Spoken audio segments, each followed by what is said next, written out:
Berikutnya kita akan masuk ke fungsi matematika di Microsoft Excel. Fungsi yang pertama adalah fungsi penjumlahan total seluruh angka yang ada, atau sum. Hitungan lainnya adalah kita menggunakan rumus sum if. Apa sih bedanya dengan rumus sum tadi? Bedanya adalah kalau rumus sum if kita memberikan kategori atau persyaratan bahwa kita hanya menghitung sebagian dari nilai yang ada. Jadi kalau misalkan kita menggunakan rumus sum, maka angka yang ada di kolom D ini akan terhitung semua. Tapi kalau misalkan kita mau menghitung hanya angka milik apel, jadi kita hanya ingin menghitung jumlah apel yang berada di toko A, toko B, toko C, dan toko D, tapi tidak mau menghitung jumlah jeruk dan pisang, itu kita bisa menggunakan rumus sum if.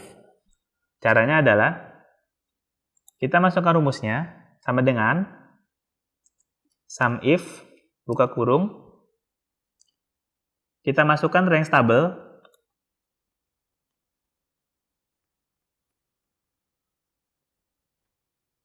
kemudian kita kasih tanda, setelah itu kita tuliskan kriterianya. Ketika kita memasukkan kriteria, kita perlu memasukkan tanda petik. Karena kita ingin menghitung apel, maka kita ketik saja apel. Kemudian kita tutup. Kemudian kita kasih buka kurung. Kita masukkan range angka yang ingin kita jumlahkan. Karena kita ingin menjumlahkan quantity atau jumlah, maka kita memasukkan angka yang ada di kolom D ini.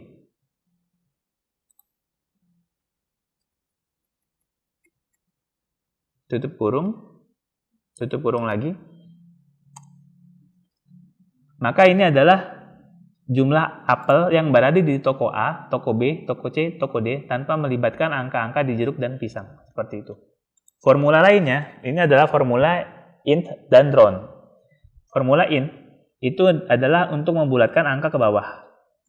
Jadi misalkan kita punya deret angka seperti ini 56,4, 56,4 dan seterusnya. Kalau misalkan kita mau melakukan pembulatan ke bawah ke angka paling dekat, maka kita bisa langsung memasukkan rumus sama dengan int buka kurung, langsung taruh angkanya, tutup kurung, seperti ini.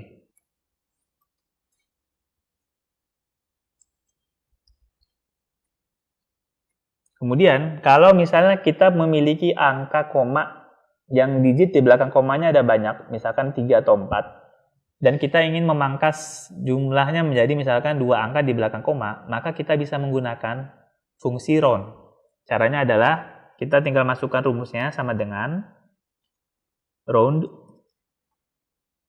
buka kurung, kita masukkan angka di sini, cellsnya, kemudian kita masukkan jumlah digit yang ingin kita tampilkan. Misalkan kita ingin menampilkan 2 digit di belakang koma. Jadi kita tinggal masukkan angka 2. Buka kurung, tutup kurung, enter. Maka jadi seperti ini. Kalau misalkan kita mau jadikan dia 3 angka di belakang koma, caranya seperti apa? Sama seperti tadi, sama dengan round, buka kurung, pilih angka, kemudian kita pilih 3, karena tadi kita kan maunya 3 angka di belakang koma. Kita tutup kurung, seperti ini. Fungsi matematika lainnya yang ada di Microsoft Excel adalah kita bisa mencari sisa dari hasil pembagian. Misalkan, 64 dibagi 15. Itu kan angkanya tidak bulat ya. Jadi paling dekat sih 4. 15 kali 4 sama dengan 60. Itu ada angka sisanya, yaitu 4. Nah, kalau kita mau mencari angka 4 itu di Excel, caranya cukup mudah. Hanya menggunakan rumus mod. Caranya, kita masuk ke cellsnya, kemudian kita pilih sama dengan, kemudian kita tulis sama dengan, kita tulis mod, buka kurung, kita masukkan number, angkanya, kemudian kita masukkan angka pembaginya, tutup kurung, maka hasilnya 4. Ini artinya 64 dibagi 15 itu nggak bakal bulat, tapi tetap masih ada sisa angka 4.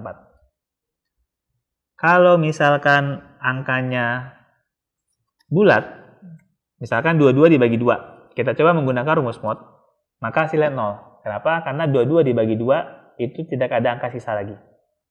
Terakhir, kita bisa melakukan akar pangkat terhadap angka dengan menggunakan Microsoft Excel. Caranya adalah kita menggunakan rumus SQRT.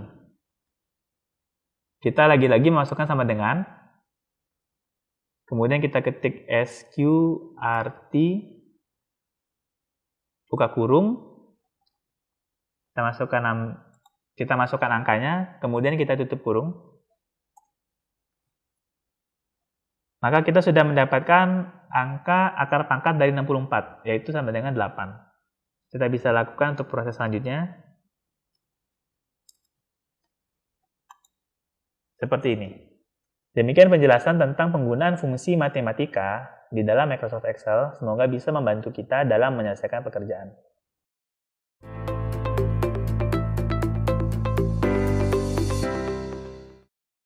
Pada sesi kali ini, kita akan mempelajari cara menggunakan fungsi statistik di Microsoft Excel. Hal pertama yang bisa kita lakukan dengan fungsi statistik di Microsoft Excel adalah kita bisa mencari angka tertinggi dari suatu deretan angka. Caranya adalah kita tinggal masukkan rumus sama dengan X, buka kurung, kita masukkan range angkanya,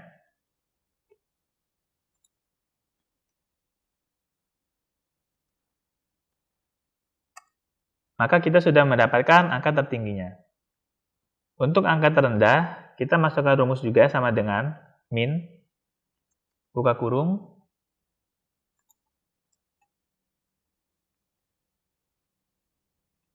tutup kurung, kita sudah mendapatkan angka terendahnya.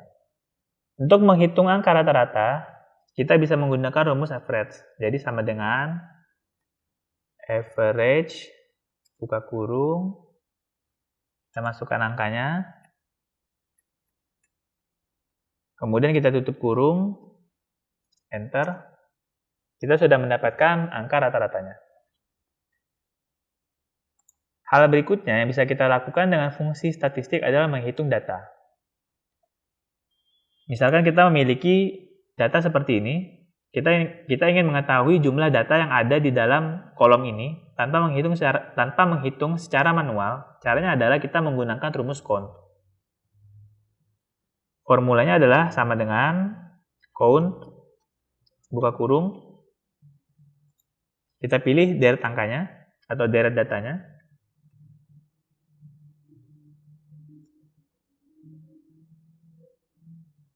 Maka kita sudah mendapatkan jumlah data yang terdapat di kolom B. Kemudian kita pindah ke kolom D. Nah, kalau misalkan datanya adalah campuran dari angka dan teks, seperti apa penggunaan rumus count-nya? Mari kita coba sama-sama, sama dengan count, buka kurung,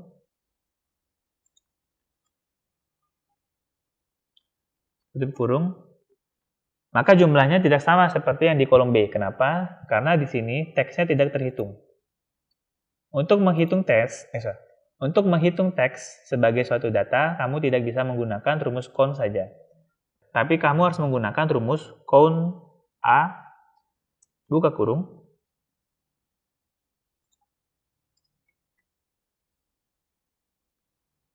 kemudian tutup kurung. Maka teks yang tadinya tidak terhitung dengan rumus count, tapi ketika menggunakan rumus count A, teksnya jadi terhitung sebagai suatu data. Hal lain yang bisa dilakukan dengan fitur count adalah kita bisa menerapkan suatu syarat, sehingga Excel hanya menghitung data yang memenuhi syarat tersebut. Misalkan kita di sini punya daftar nama karyawan dan gaji masing-masing, kemudian kita ingin mengetahui jumlah karyawan dengan gaji misalkan di atas 5 juta. Rumusnya adalah sama dengan count if, buka kurung, kita susun range-nya, makanya segini, kemudian kita tambahkan kriterianya. Tadi kan kita kriterianya di atas 5 juta ya, jadi kita tinggal masukkan tanda lebih besar, seperti ini. Kemudian kita masukkan angka 5 juta.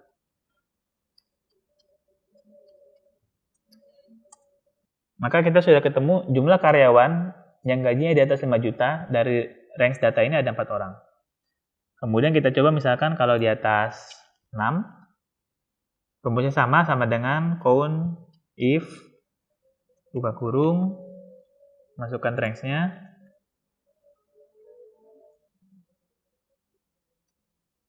masukkan kriteria. Ketika memasukkan kriteria, jangan lupa untuk memasukkan tanda petik. Kita masukkan lebih besar 6.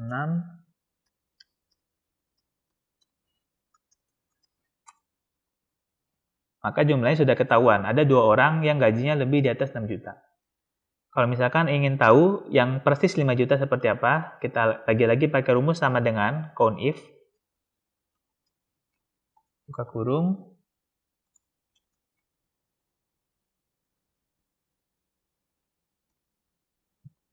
kriteria,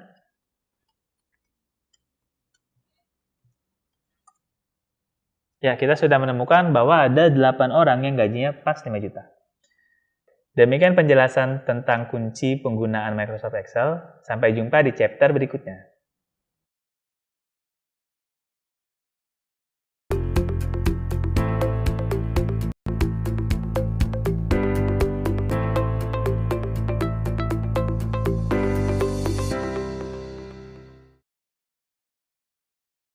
Selamat datang di chapter fungsi dan fitur Microsoft Excel.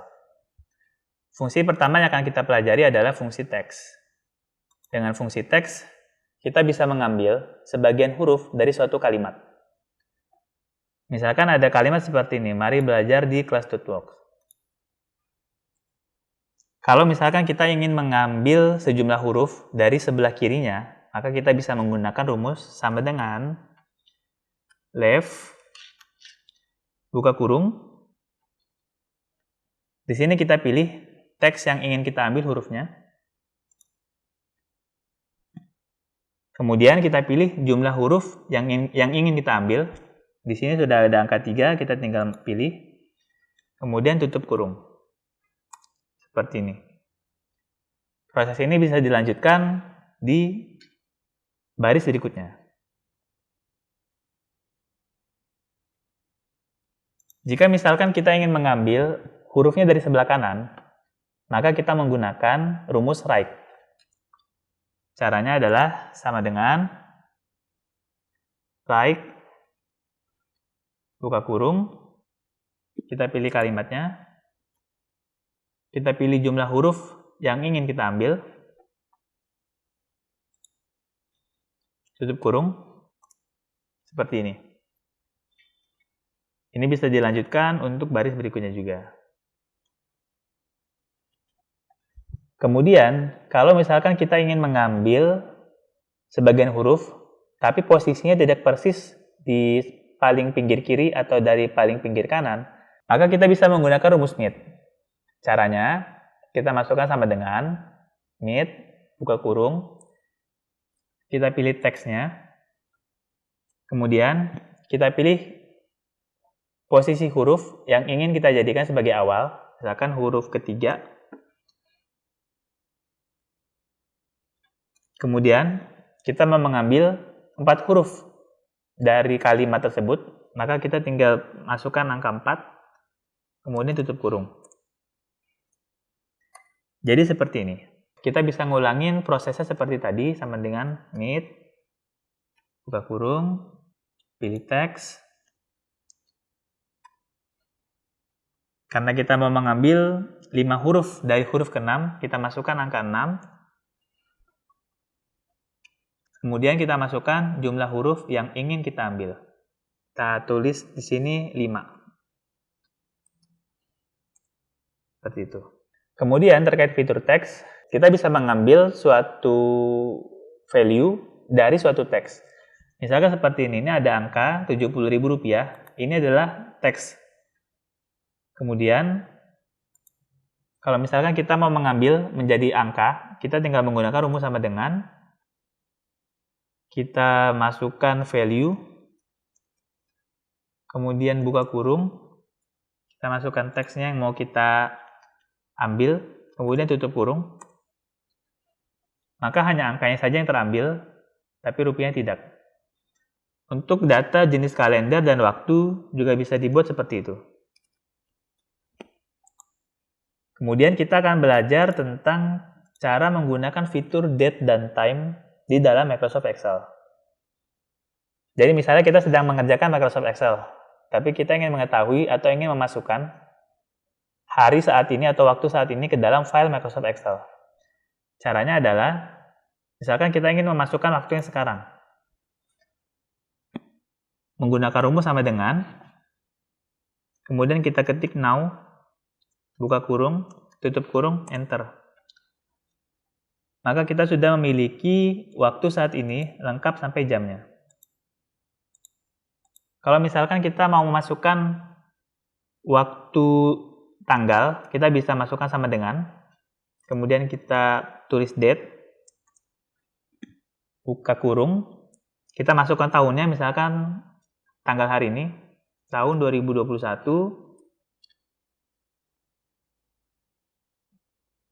April, day-nya adalah tanggal 30.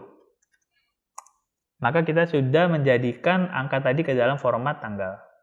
Kemudian kita bisa memasukkan waktu saat ini. Caranya adalah kita masukkan rumus sama dengan time, buka kurung, kita masukkan jamnya,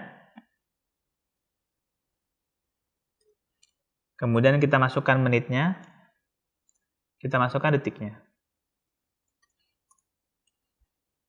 Maka sudah berganti seperti ini. Jamnya sudah kelihatan langsung secara otomatis.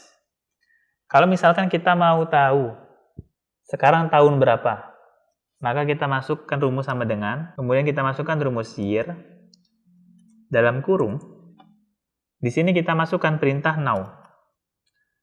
Dalam kurung lagi, tutup kurung lagi, maka langsung kelihatan tahunnya adalah tahun 2021. Bulan juga sama, cuma kita masukkan rumus sama dengan month, buka kurung, kita masukkan perintahnya now,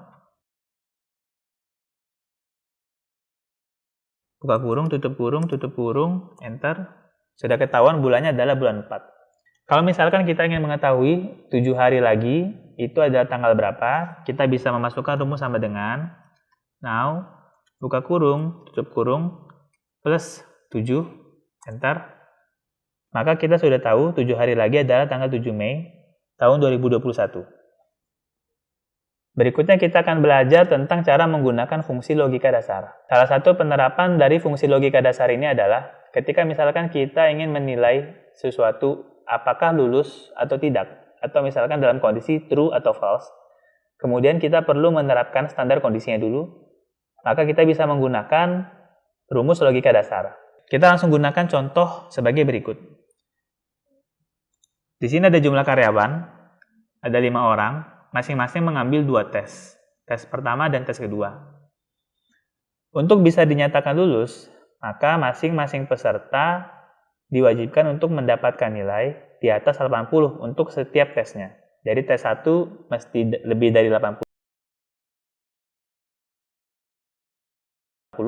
tes 2 juga mesti lebih dari 80.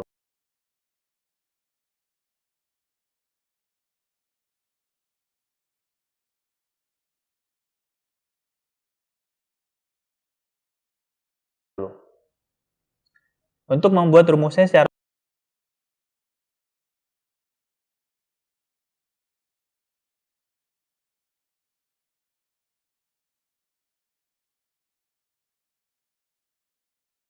otomatis sehingga kita bisa langsung memutuskan apakah si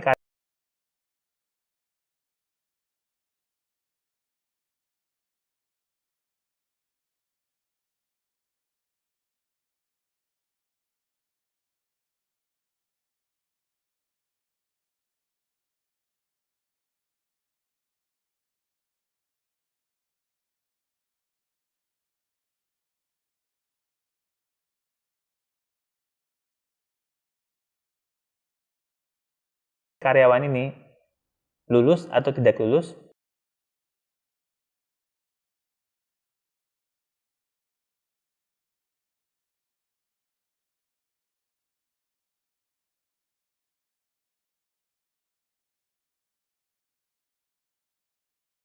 kita bisa menggunakan fungsi logika dasar.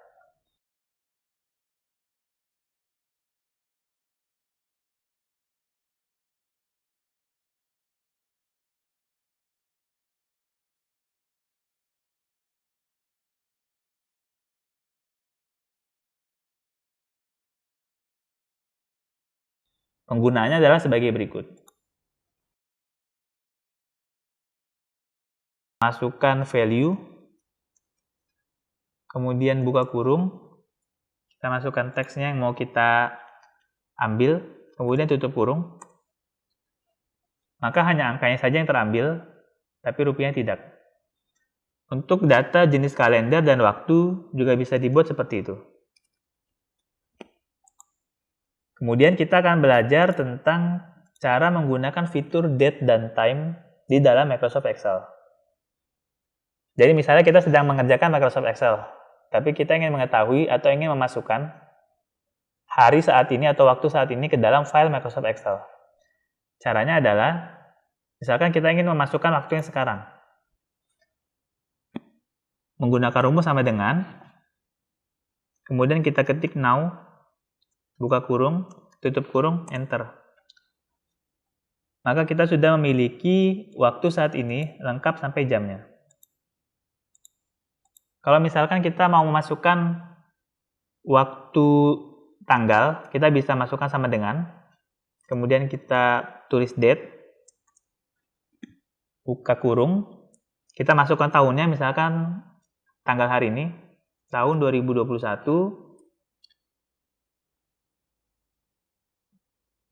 April, day-nya adalah tanggal 30. Maka kita sudah menjadikan angka tadi ke dalam format tanggal. Kemudian kita bisa memasukkan waktu saat ini. Caranya adalah kita masukkan rumus sama dengan time, buka kurung, kita masukkan jamnya, kemudian kita masukkan menitnya, kita masukkan detiknya.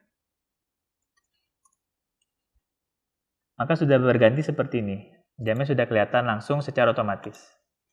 Kalau misalkan kita mau tahu sekarang tahun berapa, maka kita masukkan rumus sama dengan, kemudian kita masukkan rumus year, dalam kurung, di sini kita masukkan perintah now. Dalam kurung lagi, tutup kurung lagi, maka langsung kelihatan tahunnya adalah tahun 2021. Bulan juga sama, cuma kita masukkan rumus sama dengan month, buka kurung, kita masukkan perintahnya now, buka kurung, tutup kurung, enter.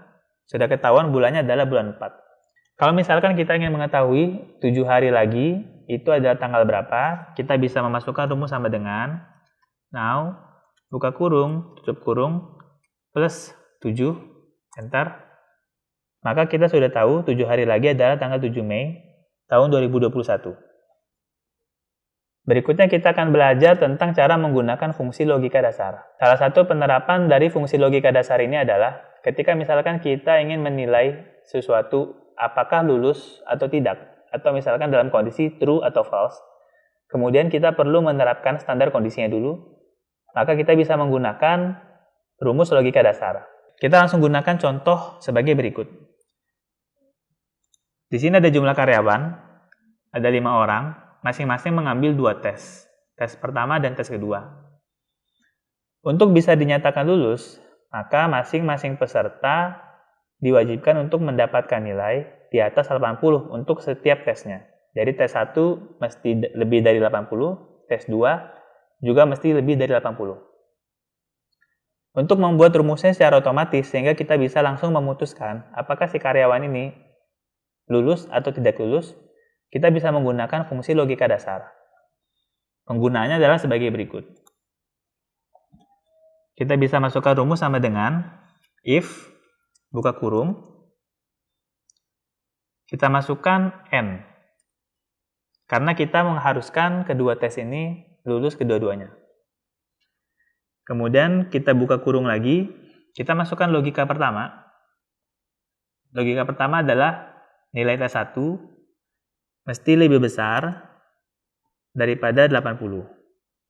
Kemudian kita masukkan logika kedua. Nilai tes kedua mesti lebih besar daripada 80.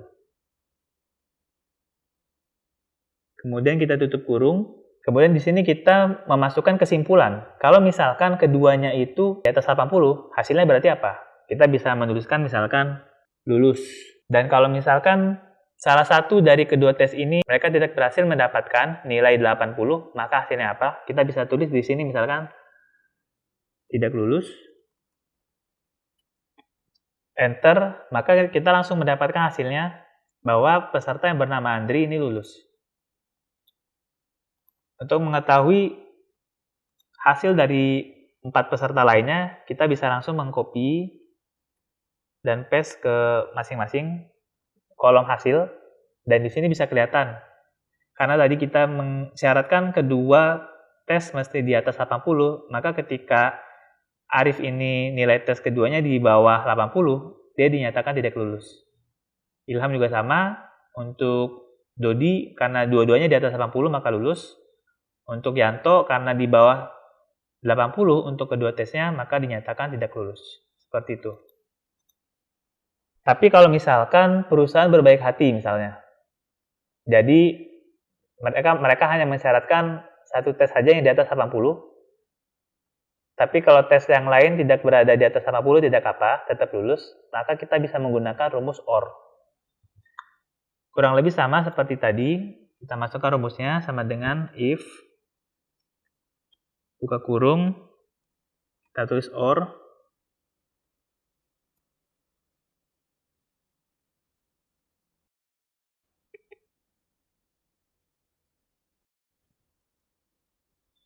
buka kurung, nilai di atas 80,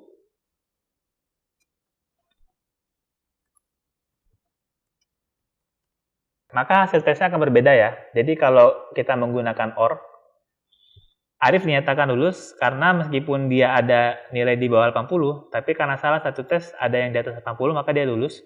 Tapi untuk Yanto karena keduanya tidak ada yang di atas 80, dia tetap tidak lulus. Ini adalah salah satu bentuk dari penggunaan logika sederhana di dalam Microsoft Excel yang bisa membantu kita dalam membuat keputusan secara lebih cepat.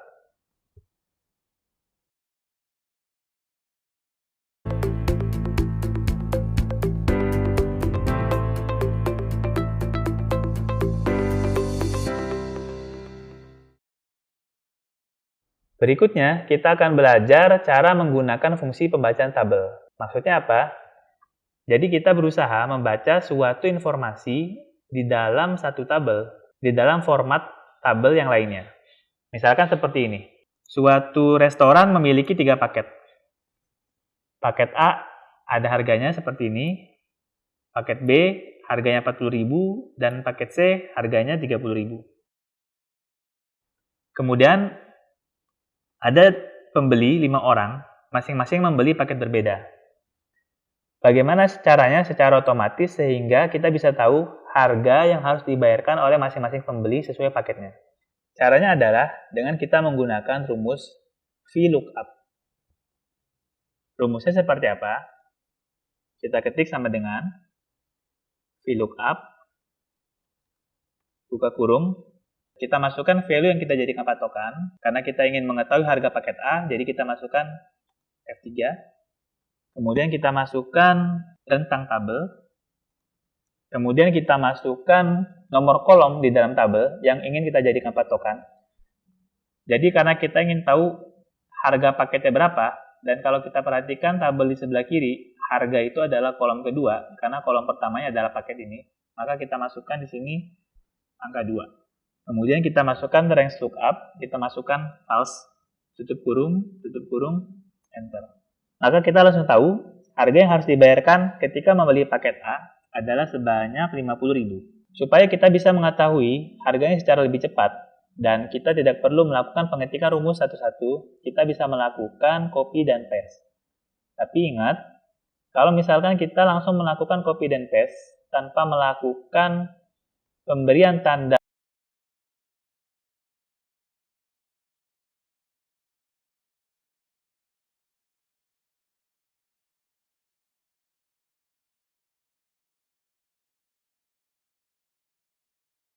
maka nanti tabelnya akan berubah sehingga pasti rumusnya akan menghasilkan value atau mungkin angka yang tidak tepat.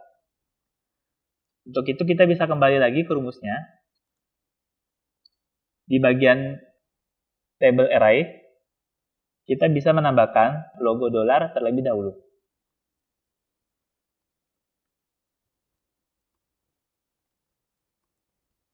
Ya, seperti ini. Nah, kalau sudah seperti ini, maka aman untuk kita melakukan copy dan paste. Jadi kita tidak perlu memasukkan masing-masing harga secara manual, cukup memasukkan satu rumus, memastikan bahwa tabelnya terkunci dengan fungsi absolut, melakukan copy dan paste, maka secara cepat kita langsung mengetahui semua harga yang harus dibayarkan oleh masing-masing konsumen. Fitur pembacaan tabel lainnya adalah fitur Edge Lookup atau HLOOKUP. Itu akan berguna kalau misalkan tabel yang kita pakai itu tabelnya berbentuk horizontal seperti ini. Jadi kalau V itu tadi vertikal, kalau Edge Lookup yang sekarang itu tabelnya horizontal. Rumusnya kurang lebih sama dengan HLOOKUP, buka kurung, masukkan sales yang jadi patokan, masukkan range table,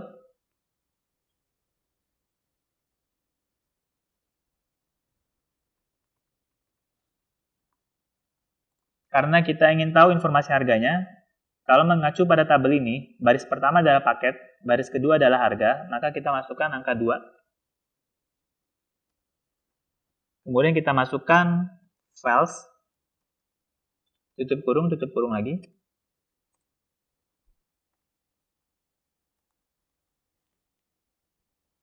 Dan seperti tadi,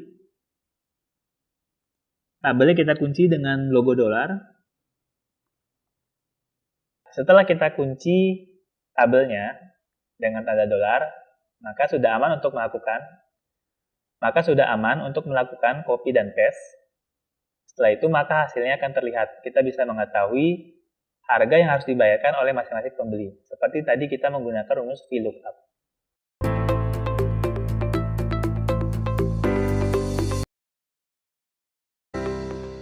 Pada sesi kali ini, kita akan belajar bagaimana cara kita melakukan penyortiran data dan pemfilteran data. Untuk menyortir data itu berarti kita nanti bisa mengurutkan suatu data sesuai dengan urutan yang kita tetapkan.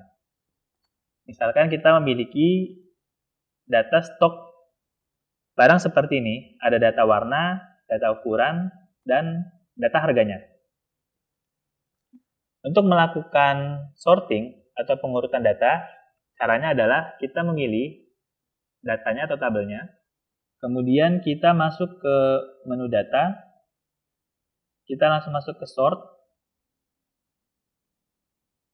Di bagian yang ini pertama kita pastikan my data has headers. Kenapa? Karena kalau kita tidak centang, ini nanti headersnya data itu juga akan ikut tersortir. Jadi kita centang. Kemudian kita misalkan mau mengurutkan berdasarkan harga misalnya ya. Jadi kolomnya adalah sort by harga, sell value. Terus kita urutkan dari yang termahal sampai termurah. Largest to smallest. Oke.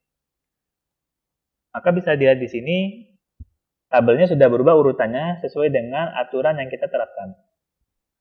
Atau misalnya kita mau mengurutkannya berdasarkan warna. Caranya sama, kita masuk ke sort, kemudian kita pilih warna di kolom ini. Warnanya misalnya kita mau urutkan sesuai abjad dari A sampai Z, kita pilih OK. Maka datanya sudah terurutkan sesuai dengan abjad. Berikutnya kita akan melakukan filter data. Kita akan belajar cara menampilkan sebagian data dan menghilangkan sebagian data lainnya sesuai dengan kebutuhan kita. Caranya adalah kita pilih kembali data yang tadi, kemudian kita pilih filter. Kalau misalkan setiap header kita sudah ada tanda panah ke bawah seperti ini berarti kita sudah berhasil melakukan filter. Oke, sekarang kita misalkan mau filter data, jadi data ini hanya menampilkan warna abu-abu dan merah saja. Caranya adalah kita pilih tanda panah ke bawah di bagian warna, kita scroll ke bawah. Di sini untuk warna biru dan warna hitam kita centang sehingga mereka tidak memiliki centang. Karena tadi ya, kita kan mau menampilkan data untuk warna abu dan warna merah saja.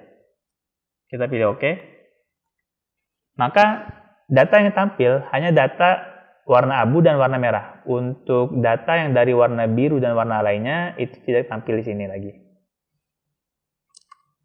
Contoh lainnya, misalkan kita mau menampilkan ukuran tertentu. Misalkan kita hanya mau menampilkan ukuran 40.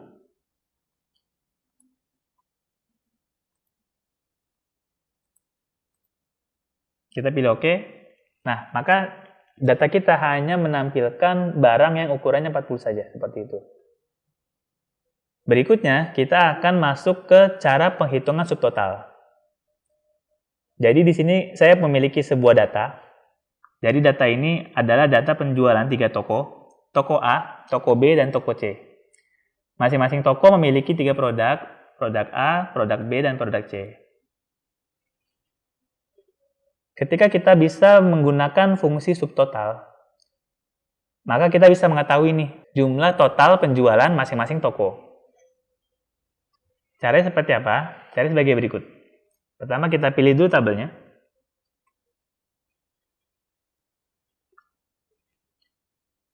Kemudian kita pilih subtotal. Di sini kita pilih toko karena kita ingin menampilkan jumlah penjualan berdasarkan masing-masing toko. Angkanya adalah sum karena kita ingin mengetahui jumlahnya ya. Jadi kita mau tahu sumnya aja.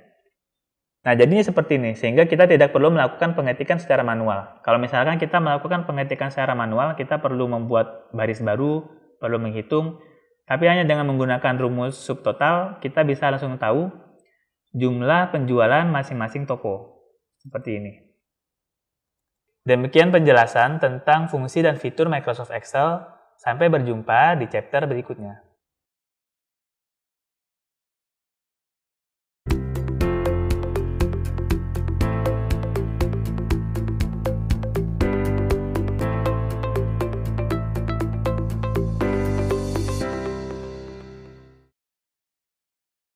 Selamat datang di chapter membuat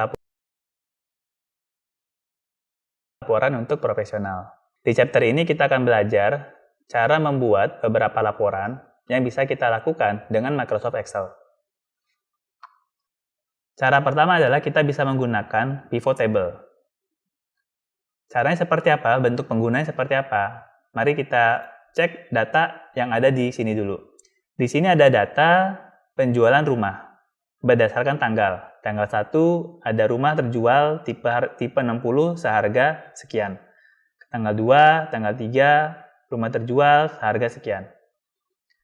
Kalau misalkan kita ingin menampilkan data penjualan berdasarkan tipe, jadi setiap tipe itu jumlahnya terjual berapa, nilai penjualan gabungan untuk masing-masing tipe berapa, itu kita tidak perlu menggunakan cara manual seperti mengumpulkan semua data ke dalam satu tipe, kemudian melakukan formula sum dan lain-lain. Tapi kita cukup menggunakan pivot table. Pivot table adalah cara untuk kita mensortir data, menganalisa data secara otomatis. Cara penggunanya adalah, pertama kita pilih dulu tabel yang mau kita bikinkan pivotnya. Kemudian kita masuk ke menu Insert, kita masuk ke menu Pivot Table. Di sini kita pilih lokasi untuk menampilkan pivot table. Kalau misalkan kita mau di spreadsheet yang baru, kita bisa pilih New Spreadsheet. Tapi kalau misalkan kita mau dia itu berada di lokasi spreadsheet yang sama, kita bisa pilih Existing Spreadsheet. Kita pilih sel spesifiknya. Kemudian kita pilih OK. Di sini kita sudah memiliki pivot table. Untuk menampilkan jumlah unit terjual berdasarkan tipe dan nilai penjualan masing-masing tipe, kita perlu melakukan beberapa pengaturan di pivot table-nya. Pertama, kita tuh harus bisa membayangkan tabelnya bakal seperti apa. Apakah yang akan menjadi row-nya atau barisnya, apakah yang akan menjadi value-nya. Karena kita ingin menampilkan data penjualan berdasarkan tipe, maka yang menjadi row-nya adalah tipe. Di sini kita bisa pilih tipe, kita drag ke bagian row.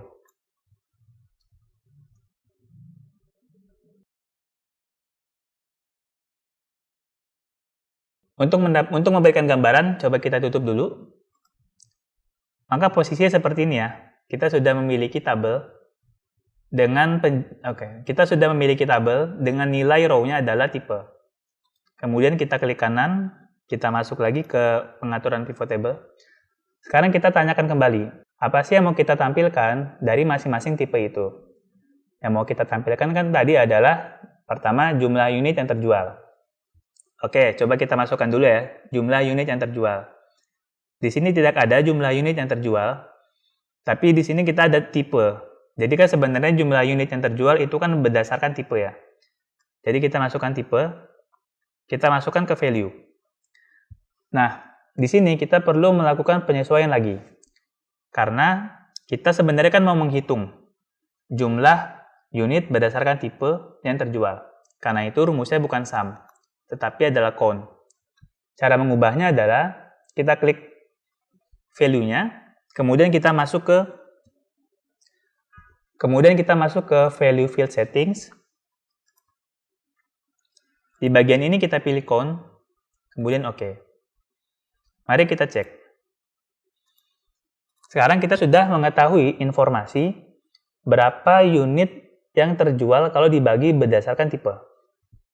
Di sini sudah kelihatan yang paling laku adalah unit tipe 60.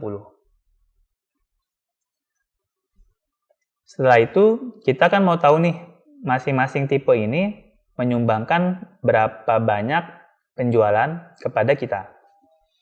Jadi kita kembali lagi ke pivot table, kita klik kanan, kita masuk ke pengaturan, kita pilih nilai penjualan, karena kita ingin menampilkan nilai penjualan sebagai value dari masing-masing tipe, kita masukkan ke value. Nah, kalau seperti ini rumusnya sudah betul, sum. Karena kita kan ingin tahu ya, masing-masing tipe itu menyumbangkan total berapa penjualan. Di sini kita bisa di sini kita bisa tutup dulu.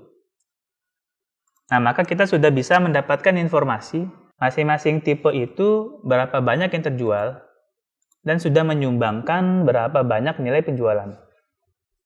Kita bisa merapikannya dengan kita masuk ke General, kita pilih Comma Style. Di sini kelihatan tipe yang paling banyak menyumbang penjualan adalah tipe 72. Meskipun jumlah kuantitinya atau jumlah unit terjualnya lebih sedikit daripada tipe 60, tapi karena harga rata-rata tipe 72 lebih tinggi, maka dia menyumbangkan revenue lebih banyak. Kita juga, selain sum, kita juga bisa melihatnya berdasarkan nilai rata-rata. Kan tadi kita mau membuktikan ya, apakah benar tuh kalau misalkan nilai rata-rata dari tipe 72 itu lebih tinggi daripada tipe 60.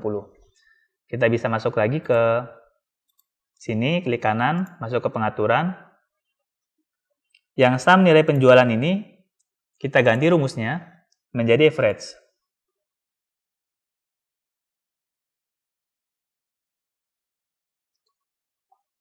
Mari kita cek.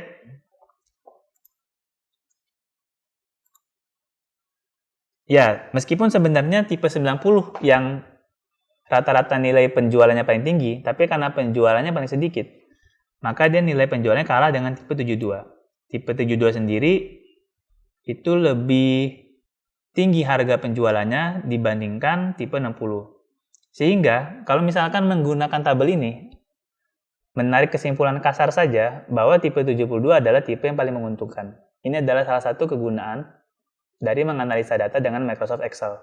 Kita bisa menjadikan data yang kita dapat sebagai salah satu dasar dari pengambilan keputusan. Ya, ini adalah salah satu kegunaan dari pivot table. Kita bisa nanti, misalkan kita diminta membuat laporan analisa penjualan oleh atasan kita, kemudian kita diminta membuat suatu rekomendasi.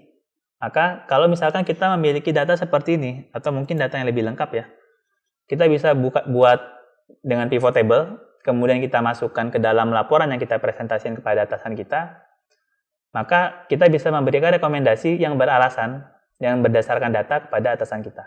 Seperti itu untuk penjelasan terkait pivot table.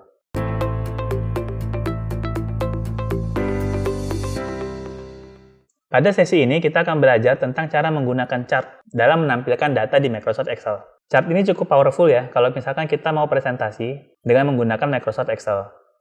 Karena kalau misalkan data kita banyak, kemudian data kita kan angka semua ya, itu terkadang akan sulit untuk menjelaskan apa arti dari data tersebut. Sehingga untuk menjelaskan makna atau arti dari suatu data, kita bisa menggunakan bantuan chart. Contoh, misalkan di sini, saya punya data market share atau pangsa pasar dari masing-masing PT di suatu industri. Kalau misalkan kita menggunakan data ini saja, kita tidak bisa memberikan gambaran lebih jelas kepada orang yang kita komunikasikan. Tapi kalau misalkan kita dibantu suatu chart, misalkan di sini saya akan menggunakan pie chart. Caranya adalah kita pilih tabelnya, kemudian kita pilih insert, kita pilih pie chart. Untuk memudahkan ya, saya akan pilih pie chart 2 dimensi. Kalau misalkan kita menggunakan pie chart ya, kita akan lebih enak menjelaskannya bahwa sebegini besar loh pangsa pasarnya PTA, dibandingkan kalau misalkan kita hanya menjelaskan dengan menggunakan tabel. Karena tidak memberikan gambarannya, cuma memberikan gambaran kayak 60, 25. Tapi kalau menggunakan pie chart, di sini kelihatan areanya PTA ini market share besar sekali, seperti itu. Untuk pengaturannya lebih rapi, kita bisa menaruh data label di dalam pie chart. Caranya adalah kita klik pie chart-nya, kemudian kita pilih add data labels yang di sini. Maka sudah kelihatan. Jadi ketika orang membaca pie chart ini, dia langsung tahu ini angka biru ini, ini area biru ini angkanya berapa ya? Langsung ketahuan angkanya di sini. Dibandingkan kalau tidak ada data labelnya. Tentu kan akan jadi pertanyaannya, ini besar sih, tapi berapa ya? Seperti itu.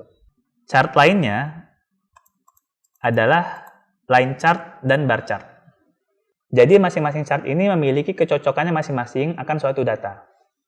Kalau misalkan pie chart, itu akan sangat cocok dengan suatu data yang seperti market share ini. Jadi kalau data-data tersebut dijumlahkan, totalnya 100. Jadi untuk memperlihatkan porsi masing-masing komponen data. Tapi kalau misalkan kita punya data penjualan seperti ini, ada historicalnya dari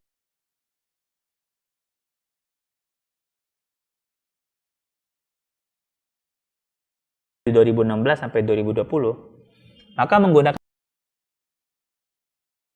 pie chart mungkin bukan pilihan yang terbaik. Akan lebih baik kalau misalkan kita menggunakan chart yang lain.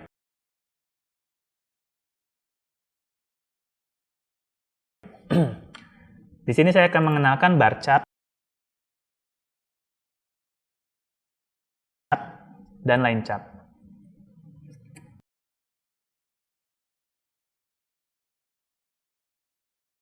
Saya akan kenalkan dulu dengan bar chart. Di sini kita pilih dulu tabelnya.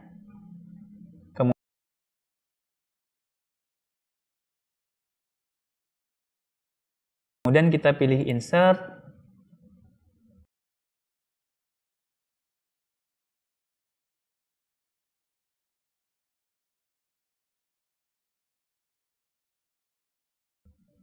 Kita pilih bar chart yang ini.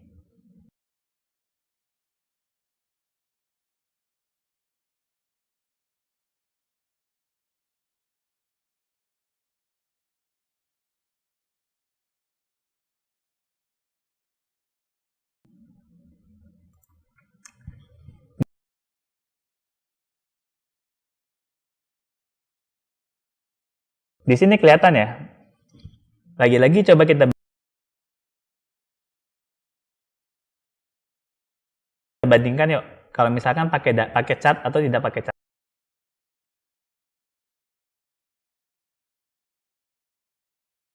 Kalau tidak pakai chart, kita hanya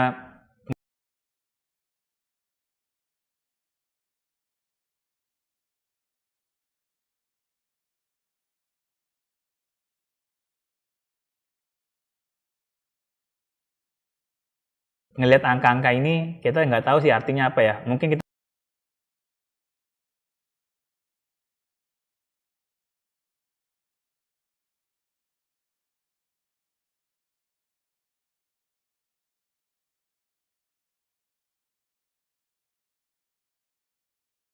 kita bisa baca, oh ini ada turun, ada naik. Tapi ya, gambarannya akan kurang jelas kalau dibandingkan dengan kita lihat ini.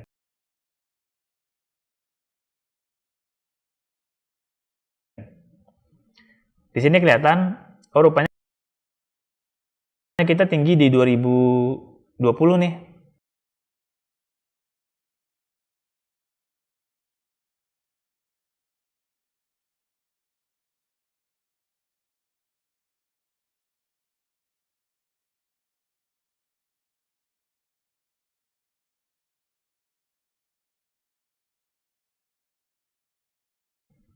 Itu rekor tertinggi kita selama 5 tahun. Itu akan bisa terbaca dengan mudah kesimpulan seperti itu, kalau misalkan kita menggunakan chart.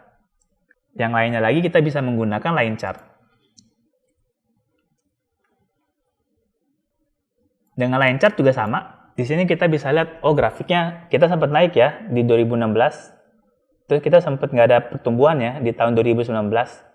Hal-hal seperti inilah yang bisa dijelaskan dengan mudah ketika kita menggunakan chart. Ketika kita punya line chart, kita bisa menambah add data labels lagi seperti tadi. Dengan cara klik kanan lainnya, kemudian kita pilih add data labels. Di sini angka sudah kelihatan. Kalau misalkan kita ingin menghilangkan garis-garis ini, kita tinggal pilih garis-garis ini, kemudian kita pilih delete. Jadinya terlihat lebih bersih kan? Seperti ini. Ini adalah cara atau contoh penggunaan chart di dalam Microsoft Excel.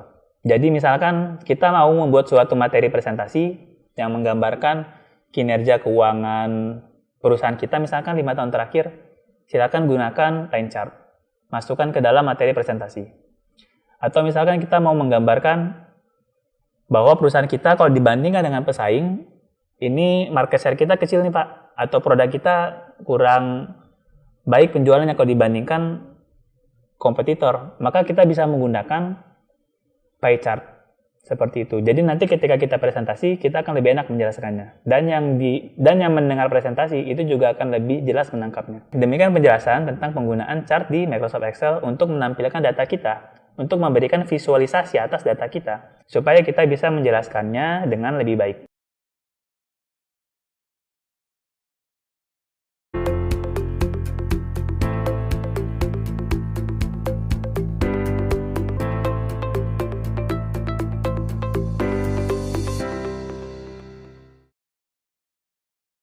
Pada bagian ini, kita akan menampilkan laporan Microsoft Excel secara live. Nah, maksudnya gimana? Jadi mari kita bayangkan, ada seorang bernama Andi datang kepada kita. Andi ini seorang pebisnis. Dia bisnis utamanya adalah jualan pakaian online.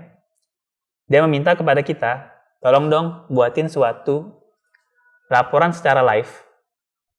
Sehingga ketika misalkan saya memasukkan suatu transaksi di suatu hari, maka saya langsung tahu posisi laba rugi saya seperti apa. Ini kalau pakai bahasa kerennya adalah dashboard live.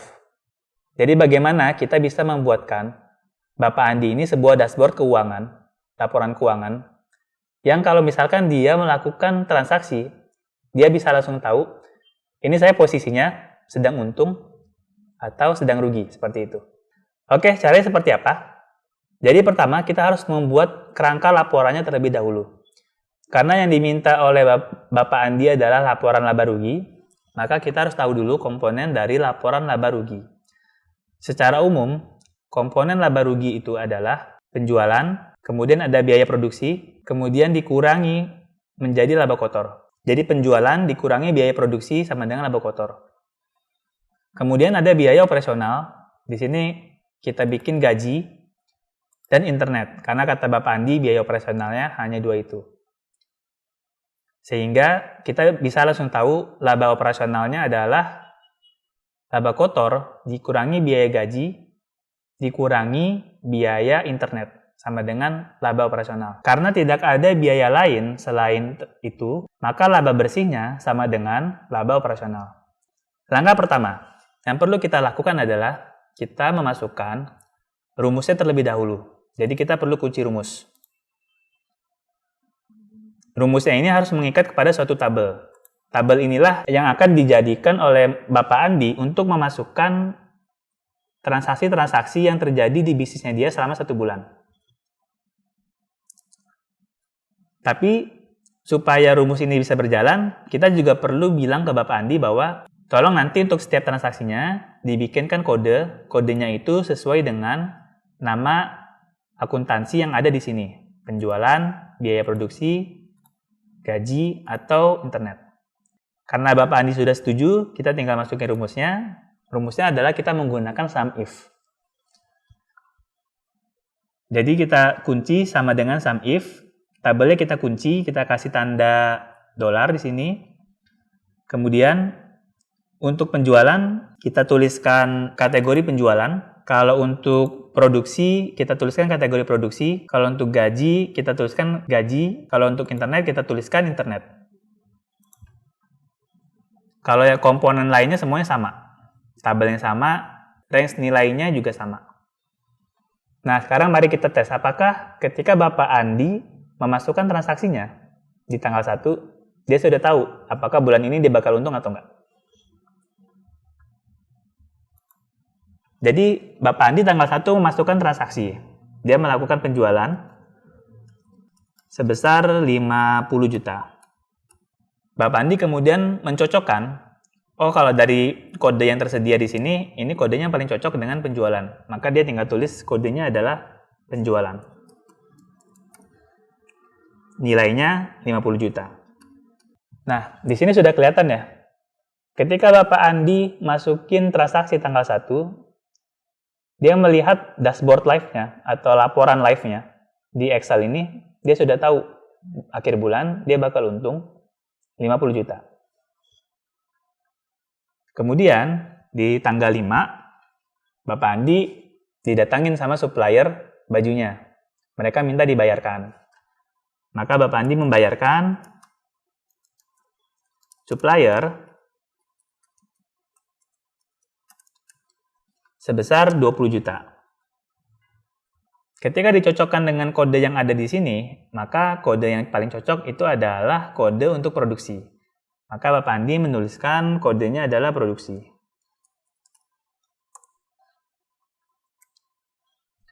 Kemudian nilainya ditulis sebesar 20 juta.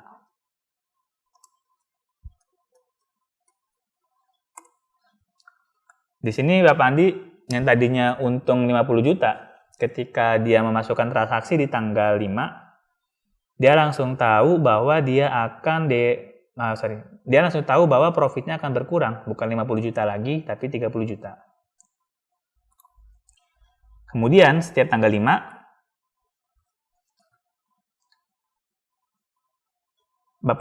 Bapak Andi membayarkan gaji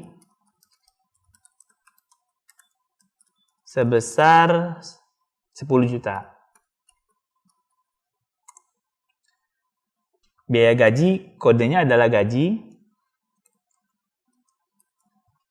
Nilainya 10 juta.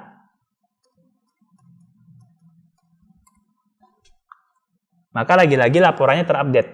Ada tambahan biaya gaji 10 juta, sehingga laba bersihnya Bapak Andi jadi tinggal 20 juta. Kemudian Bapak Andi membayarkan internetnya tanggal 7.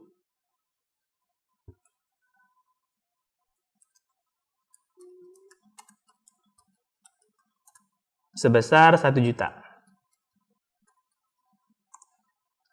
Biaya internet, kodenya adalah internet.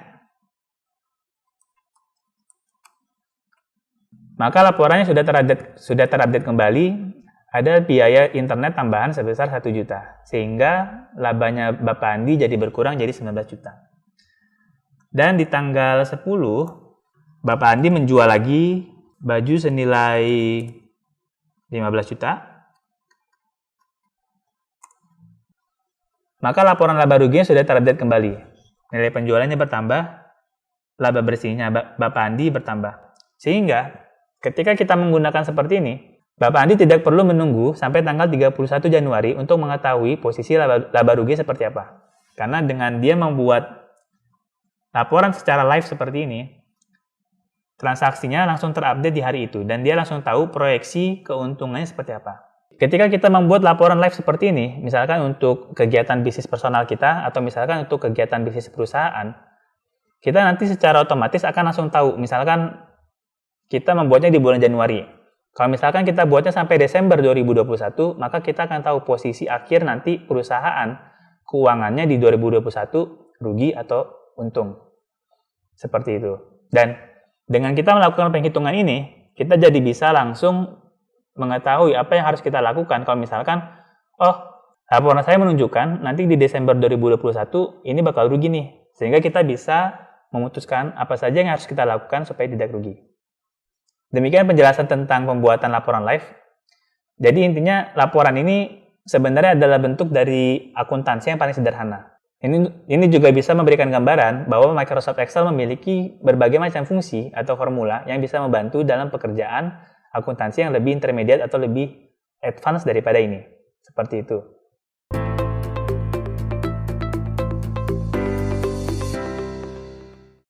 Pada sesi ini kita akan belajar bagaimana cara mencetak laporan Microsoft Excel.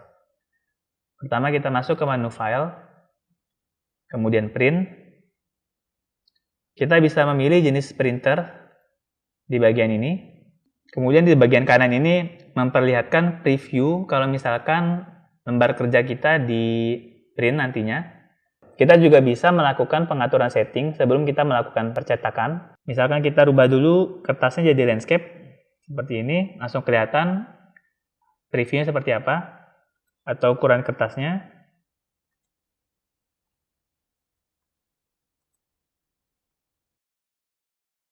Kita bisa memilih fit shoot on one page.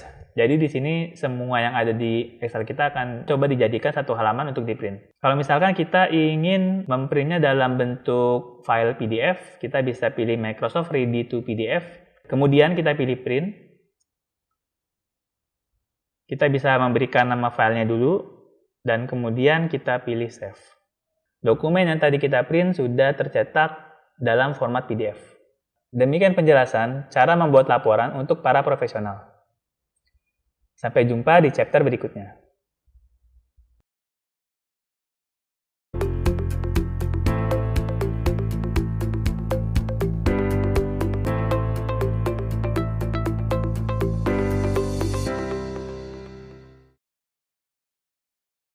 Selamat datang di chapter Microsoft PowerPoint, aplikasi presentasi paling favorit. Jadi mulai dari chapter ini kita akan belajar tentang penggunaan aplikasi Microsoft PowerPoint. Di awal kita akan belajar dulu kenapa sih kita mesti belajar Microsoft PowerPoint, contoh-contoh hasil kerjanya seperti apa, kemudian kita akan belajar mengenal logonya dan tampilan awal dari aplikasinya. Oke, pertanyaan pertama, kenapa? Kenapa penting menguasai Microsoft PowerPoint? Jawabannya adalah karena kalau kita mau menyampaikan suatu ide, kita perlu memberikan visualisasi akan ide tersebut kepada orang yang mendengarkan, supaya orang tersebut bisa lebih mendapatkan gambaran terkait ide kita. Kemudian, kalau kita mau menyampaikan suatu ide, flow atau alur ketika kita menyampaikan suatu ide itu sangat penting. Dan Microsoft PowerPoint dengan fitur utamanya berupa pembuatan slide, bagaimana cara mempresentasikan suatu slide, bagaimana slide bekerja atau bergerak ketika kita presentasi, itu sangat mendukung ketika kita ingin membuat suatu flow presentasi yang bagus, atau suatu flow penyampaian ide yang bagus. Kenapa penting menguasai Microsoft PowerPoint? Karena untuk menyampaikan ide, itu nggak cukup hanya dengan kita menampilkan angka-angka dengan Microsoft Excel, atau menampilkan tulisan-tulisan dengan Microsoft Word, tapi ya kita butuh sesuatu yang lebih visual seperti itu. Salah satu contoh hasil pekerjaan dari Microsoft PowerPoint adalah company profile. Jadi dengan Microsoft PowerPoint kita bisa membuat visual yang menarik sehingga orang lebih tertarik untuk menyimak penjelasan kita. Kita bisa membuat background seperti ini. Kemudian kita bisa menggunakan beberapa icon untuk melengkapi suatu penjelasan atau keterangan. Kita juga bisa menggunakan smart art untuk menggambarkan suatu proses atau kita menggunakan shapes misalkan. Kemudian kita juga bisa memasukkan tabel juga ke dalam Microsoft PowerPoint untuk memberikan gambaran tentang suatu informasi atau tentang suatu angka. Ya, pada intinya ketika kita menggunakan Microsoft PowerPoint, kita akan lebih bebas ya ketika kita menyampaikan suatu ide. Seperti itu, kita bisa membuat berbagai macam desain, bahkan kita bisa memasukkan video juga ke dalam Microsoft PowerPoint kita. Sehingga inilah alasan mengapa Microsoft PowerPoint menjadi aplikasi paling favorit untuk melakukan presentasi. Ketika kita sudah termotivasi untuk menggunakan aplikasi Microsoft PowerPoint, maka kita perlu tahu dulu logo-logonya seperti apa. Jadi ketika nanti kita membuka perangkat kerja kita mau mengerjakan presentasi, kita sudah tahu aplikasi mana yang akan kita klik atau kita pilih. Logonya berbeda-beda sesuai dengan versi tahun keluarnya. Untuk versi terbaru adalah logo yang di paling bawah ini. Kemudian untuk versi-versi lainnya bisa dilihat di gambar lainnya.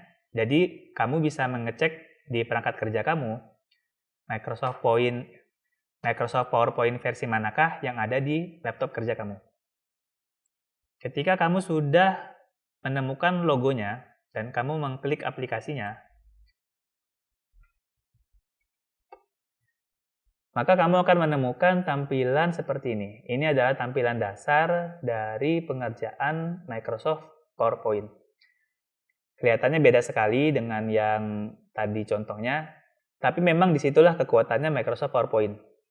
Jadi, meskipun tampilan seperti ini, tapi kreativitas kita untuk menghias, untuk mengatur Microsoft PowerPoint kita, tidak terbatas seperti ketika kita misalkan presentasi di Microsoft Word atau di Microsoft Excel. Bagian utama dari Microsoft PowerPoint adalah slide. Dan di bagian inilah kita melakukan pengerjaan slide Microsoft PowerPoint. Ketika kita mengupdate suatu slide, maka akan terlihat di bagian ini. Di kiri atas, ini ada Quick Access Toolbar, menampilkan fungsi-fungsi yang biasa atau sering kita gunakan. Di bagian tengah atas ada nama file, kalau di PowerPoint disebutnya presentation. Di kanan atas ada bagian untuk kita mengelola jendela aplikasi, kita juga bisa mengelola ribbon atau menu bar, kita bisa mengecilkan jendela aplikasi, bisa mengatur ukuran jendela aplikasi, atau kita bisa menutup jendela aplikasi. Di bawahnya ada ribbon, menu bar, isinya adalah fungsi-fungsi yang bisa membantu kita dalam melakukan pengerjaan presentasi. Di bagian kiri ini adalah slide area. Jadi kalau misalkan kita menaruh suatu slide, maka dia akan terlihat di area ini. Kemudian, di bagian bawah slide ini ada area note. Di area ini kita bisa menaruh catatan akan suatu materi presentasi. Di kiri bawah, ini adalah area untuk menampilkan status dari materi presentasi kita. Ada informasi jumlah slide yang sedang kita kerjakan, dan ada juga bahasa yang kita gunakan untuk mengerjakan slide ini. Di bagian kanan bawah, ini adalah bagian yang mengatur tampilan dari aplikasi Microsoft PowerPoint kita. Kita juga bisa melakukan zoom atau pembesaran tampilan aplikasi atau mengecilkannya dengan menggeser bar sesuai dengan arah yang ditunjukkan. Demikian penjelasan awal tentang aplikasi Microsoft PowerPoint.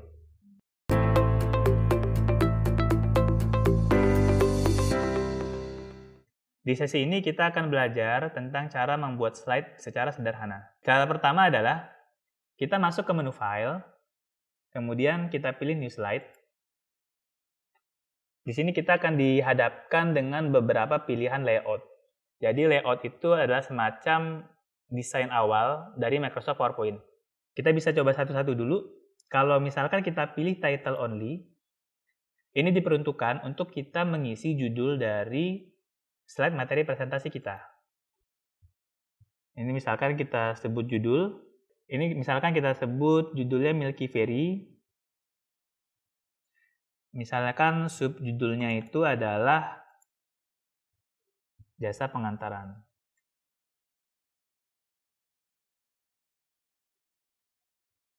Kemudian kita bisa coba lagi, kita masuk ke new slide.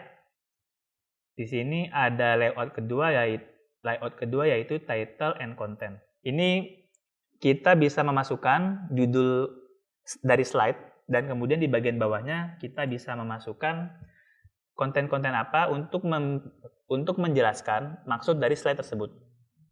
Misalkan untuk slide pertama judulnya adalah latar belakang.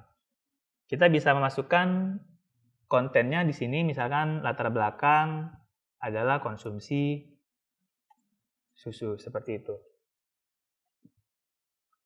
Kemudian kita bisa coba lagi untuk layout berikutnya, kita masuk ke menu new slide. kita masuk ke menu New Slide. Di sini ada section header.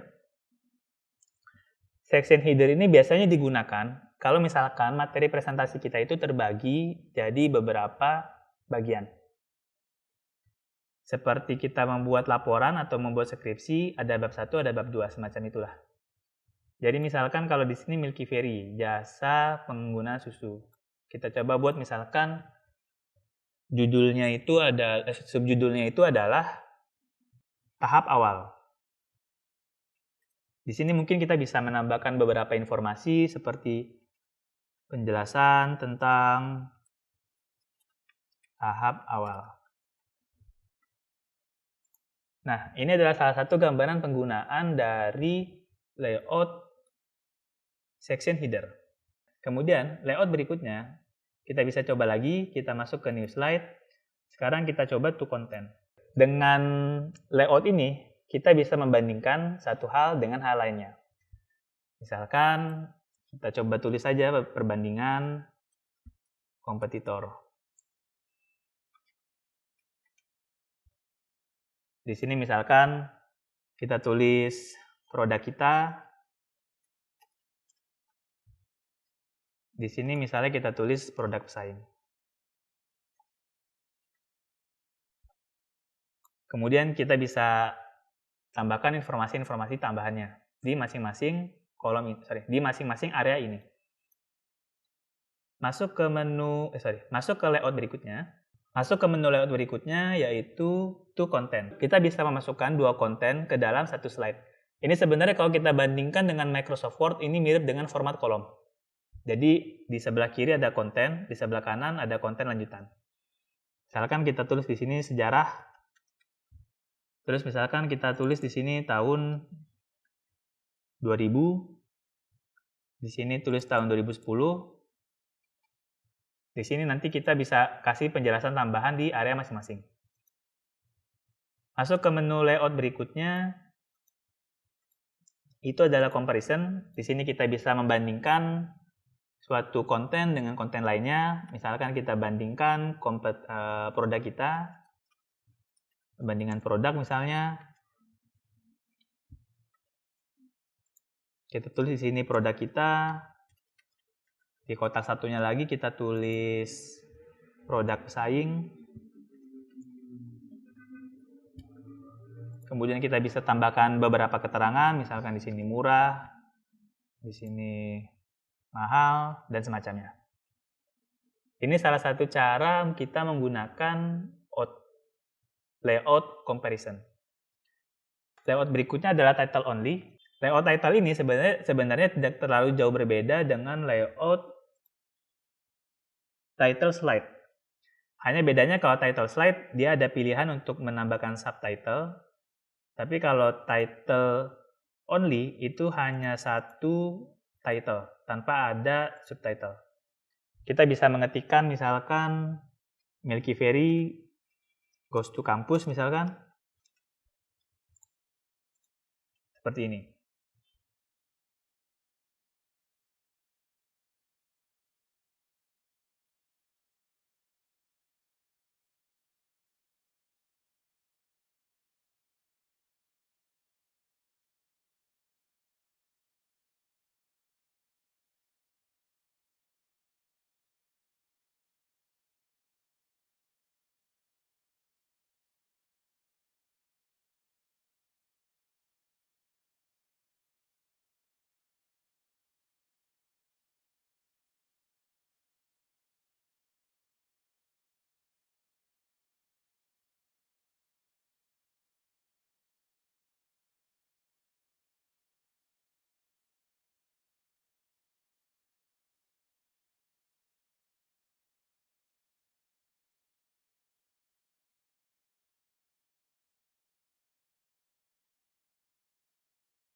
Yang berikutnya adalah layout blank. Layout blank ini ada beberapa fungsi yang bisa saya jelaskan. Yang pertama, ini bisa jadi semacam halaman transisi. Jadi kalau misalkan kita sudah selesai satu section, kita mau pindah ke section lainnya, mungkin kita bisa insert atau masukkan halaman kosong, slide kosong ini. Atau ini juga bisa jadi semacam kanvas kosong, yang dimana kita tidak dibatasi oleh area-area ini, sehingga kita bisa bebas menghias slide ini. Layout berikutnya adalah content with caption. Ini juga kita bisa menjelaskan suatu konten, kita bisa menjelaskan suatu konten tapi dengan memberikan judulnya terlebih dahulu. Misalkan susu strawberry, kita kasih keterangan singkat, misalkan rasa strawberry. Di sini kita bisa memberikan informasi-informasi seperti berat misalkan, atau kandungan gizi misalkan. Nah, ini adalah salah satu contoh ketika kita menggunakan layout content with caption. Layout terakhir adalah picture with caption. Ini simpelnya adalah kita masukin gambar. Kita masukin gambar di sini, kemudian kita tinggal menambah keterangan atas gambar tersebut. Akan pemandangan. Demikian penjelasan tentang layout-layout yang ada di Microsoft PowerPoint. Kalau misalkan kita sudah memiliki slide-slide seperti ini dan kita mau mengubah posisi masing-masing slide, maka kita bisa memilih salah satu slide yang ingin kita ganti. Kita gerakkan kursornya, misalkan karena ini adalah subtitle ya, kita gerakkan ke sini. Maka slide-nya akan berubah. Berikutnya kalau misalkan kita mau memasukkan objek ke dalam slide kita. Contoh misalkan kita mau masukkan gambar di sini. Maka caranya adalah kita pilih insert, kemudian kita pilih picture. Di sini kita pilih this device. Misalkan kita pilih gambar ini. Ketika kita pilih gambar, hal pertama yang perlu kita sadari adalah muncul suatu menu baru, yaitu format picture tools. Di bagian inilah kita bisa mengatur gambar yang kita masukkan ke dalam slide presentasi. Misalnya kita bisa mengatur ukuran dari gambarnya. Misalnya kita buat lebih kecil seperti ini, atau lebih lebar, seperti ini. Selain melakukan pengaturan ukuran, kita juga bisa melakukan cropping, yaitu memotong sebagian area gambar dengan menggunakan menu crop yang ada di sini. Ketika kita sudah memilih, kita tinggal menaruh kursor di penanda crop ini, kita gerakkan, sehingga menjadi seperti ini, gambarnya jadi lebih pendek. Jadi perbedaan antara kita melakukan cropping dan kita melakukan penyesuaian ukuran adalah, kalau kita melakukan cropping, ada bagian gambar yang hilang, ukuran tidak berubah. Tapi kalau kita melakukan penyesuaian ukuran, komponen dari gambar tidak ada yang hilang, tapi ukurannya menjadi lebih kecil. Pengaturan lain yang bisa kita lakukan adalah kita bisa mengatur gaya atau style dari gambar ini. Misalkan kita mau gambar ini ada bayangannya, kita bisa pilih ini. Lihat seperti ada bayangannya. Atau misalkan kita mau menggunakan gaya yang lain atau desain yang lain, misalkan ada bingkainya. Atau misalkan kita ingin memberikan garis pada gambar yang kita masukkan ke dalam slide. Kita bisa menggunakan picture border. Di sini kita bisa kasih warnanya misalkan warna merah seperti ini. Selain gambar, kita bisa memasukkan bentuk-bentuk ke dalam slide kita. Jadi bentuk-bentuk ini bisa digunakan untuk menggambarkan bagaimana cara kerja suatu ide kita misalkan, atau suatu proses yang saling berkesinambungan, misalkan seperti yang ada di slide ini. Sejarah, dari tahun 2000 sampai tahun 2010. Demikian tadi penjelasan tentang cara membuat slide secara sederhana dan dasar-dasarnya.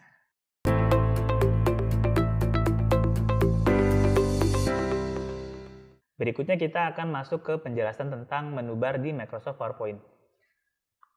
Kurang lebih sama seperti dengan yang ada di Microsoft Word. Pertama, ada menu file. Ini digunakan untuk membuat slide baru dengan menu new. Membuka slide yang sudah tersimpan dengan menu open.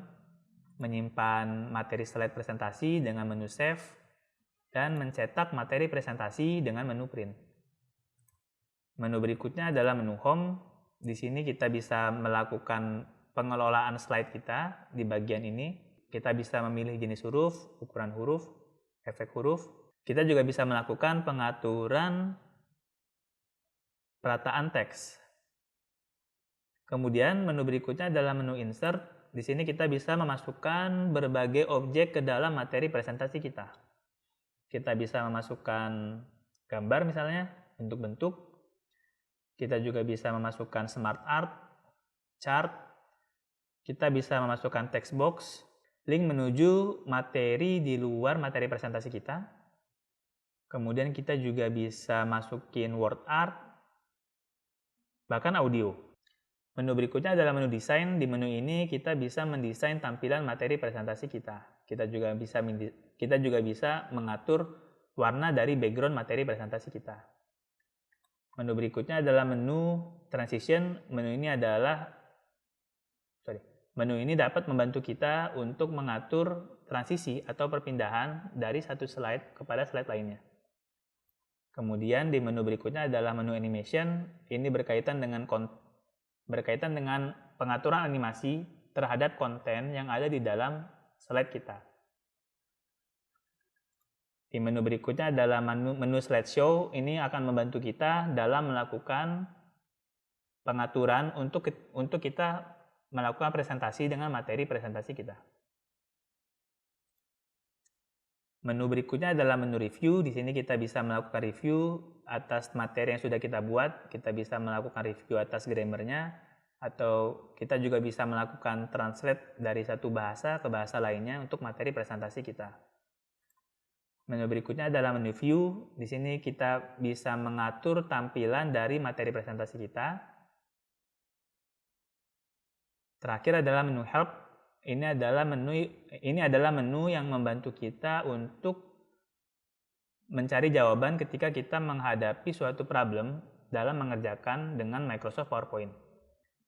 Di sini juga ada tell me what you want to do. Kita tinggal masukkan satu komen saja. Nanti komen tersebut akan tampil di sini sehingga kita tidak perlu masuk ke dalam menu yang ada di menu bar ini. Dan di Quick Access Toolbar kita juga bisa mengatur icon-icon apa saja yang akan tampil di Quick Access Toolbar. Caranya sama seperti kita mengatur Quick Access Toolbar yang ada di Microsoft Word. Demikian penjelasan tentang menu bar di Microsoft PowerPoint.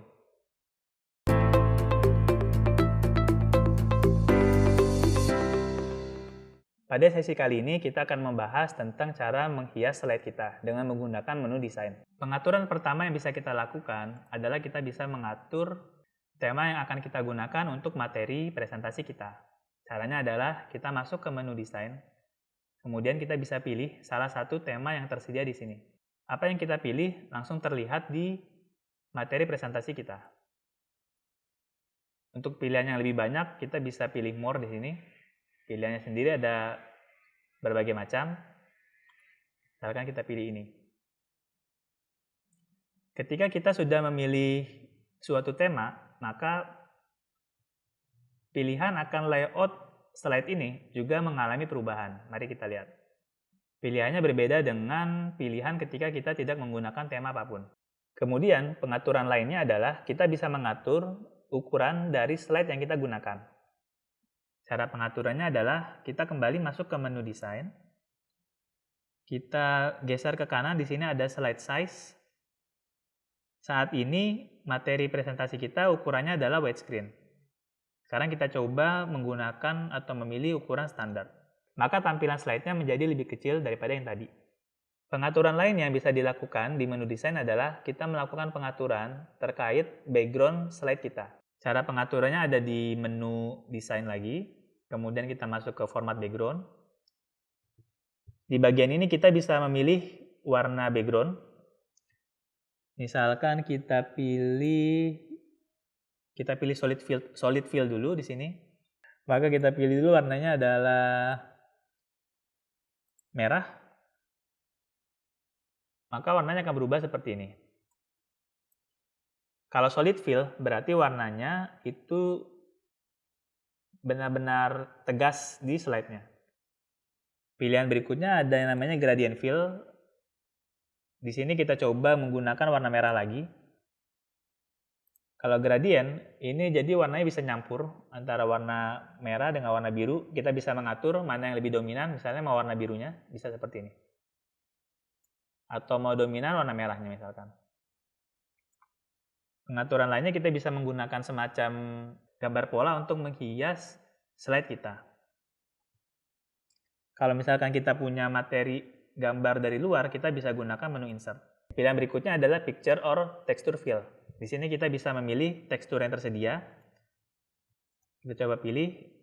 Ini nanti berubah sesuai dengan apa yang kita pilih. Kemudian ada juga pattern fill. Ini kita memilih pattern atau pola yang bisa kita terapkan di slide presentasi kita. Seperti ini. Kalau misalkan kita ingin perubahan pada background ini teraplikasikan pada semua slide, maka jangan lupa nanti kita memilih apply for all.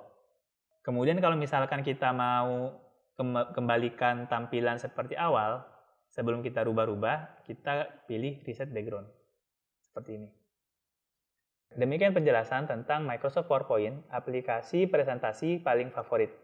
Sampai jumpa di chapter berikutnya. Ini, kalau misalkan kita mau membuat tulisannya tidak menjadi bullet point, maka kita bisa langsung menghapus saja. Kita taruh penanda di huruf pertama kalimat, kemudian kita pilih delete di keyboard, maka bullet point-nya sudah terhapus dan kita bisa menuliskan tanpa bullet point. Misalkan kita menjadikannya dalam format paragraf pun juga bisa. Selain menggunakan settingan default dalam memasukkan teks, kita juga bisa menggunakan text box untuk dimasukkan ke dalam slide presentasi. Caranya adalah kita pilih insert, kita pilih menu insert, kemudian kita pilih text box. Sini kita gerakan kursor atau mouse kita. Kita bisa ketikkan di sini. Misalkan di sini judul, text box ini bisa digeser-geser seperti ini. Kemudian kalau misalkan kita mau membuat text box yang lain, kita tinggal masuk ke menu insert kembali, masuk ke text box lagi, kemudian kita pilih. Kita bisa menaruh mungkin di bawah judul sini nih, semacam kalimat paragrafnya. Intinya ketika kita menggunakan layout blank dan dengan kita menggunakan text box, anggaplah layout blank ini seperti kanvas. Jadi kamu bisa berkreasi menaruh text box-nya di mana saja. Nanti bisa dikombinasikan dengan gambar juga. Jadi kira-kira penggunaan text box seperti itu. Kemudian untuk melengkapi materi presentasi kita juga bisa memasukkan tabel ke dalam materi presentasi atau ke dalam slide. Caranya adalah kita masuk ke menu insert, kemudian kita pilih table, kita pilih jumlah tabel yang kita inginkan. Kalau misalkan kita ingin mengubah tampilan table, kita bisa langsung memilih template yang ada di sini. Sebenarnya tidak terlalu jauh berbeda dengan pengaturan table di Microsoft Word. Kalau misalkan kita mau melakukan pengaturan merge, split, dan delete, itu kita bisa langsung masuk ke menu layout. Di sini kita bisa pilih merge, tapi kita harus pilih cell-nya dulu. Cell yang mau kita merge. Kita pilih cells-nya, kemudian kita pilih merge cells. Maka jadi seperti ini.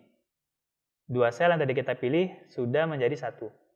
Kemudian kalau kita ingin memisahkannya kembali menjadi dua baris, kita tinggal pilih split cell. Kita pilih kolomnya 1, jumlah barisnya 2. Maka sudah kembali seperti semula. Dan kalau kita ingin menghapus salah satu baris atau kolom, kita tinggal pilih baris atau kolom yang ingin kita hapus, kemudian kita pilih delete yang ada di menu layout. Karena kita ingin menghapus kolom, kita pilih delete kolom. Seperti itu. Berikutnya, kita akan belajar bagaimana cara memasukkan word art ke dalam materi presentasi kita. Caranya adalah kita masuk ke menu insert, kita pilih word art. Di sini kita pilih salah satu style yang ada atau template yang ada. Kita bisa mengetikkan kalimat kita di sini. Kita juga bisa melakukan pengaturan warna teks dengan kita masuk ke menu format drawing tools. Kita pilih text fill, kita pilih warna hitam misalkan, atau warna yang lain, misalnya warna merah. sehingga warnanya berubah sesuai dengan warna yang kita pilih. Berikutnya, kita akan belajar tentang cara memasukkan audio ke dalam materi presentasi. Jadi selain kita bisa memasukkan objek gambar, objek word art, kita juga bisa memasukkan audio ke dalam materi presentasi kita. Caranya adalah kita masuk ke menu Insert, di bagian kanan kita masuk ke menu audio. Kalau misalkan kita sudah ada file audionya, kita pilih Audio on PC, jadi kita tinggal mencari saja file audionya. Tapi kalau misalnya belum, kita record audio. Kalau misalkan kita ingin segera melakukan recording, kita tinggal pilih tombol merah ini. Kemudian kita mulai merekam suara kita. Setelah itu kita pilih OK. Nanti hasil rekamannya jadi seperti ini. Demikian penjelasan tentang cara memasukkan objek-objek ke dalam materi presentasi kita. Objek gambar, objek audio, objek table, word art. Semoga bisa kita gunakan untuk menghias atau melengkapi materi presentasi kita.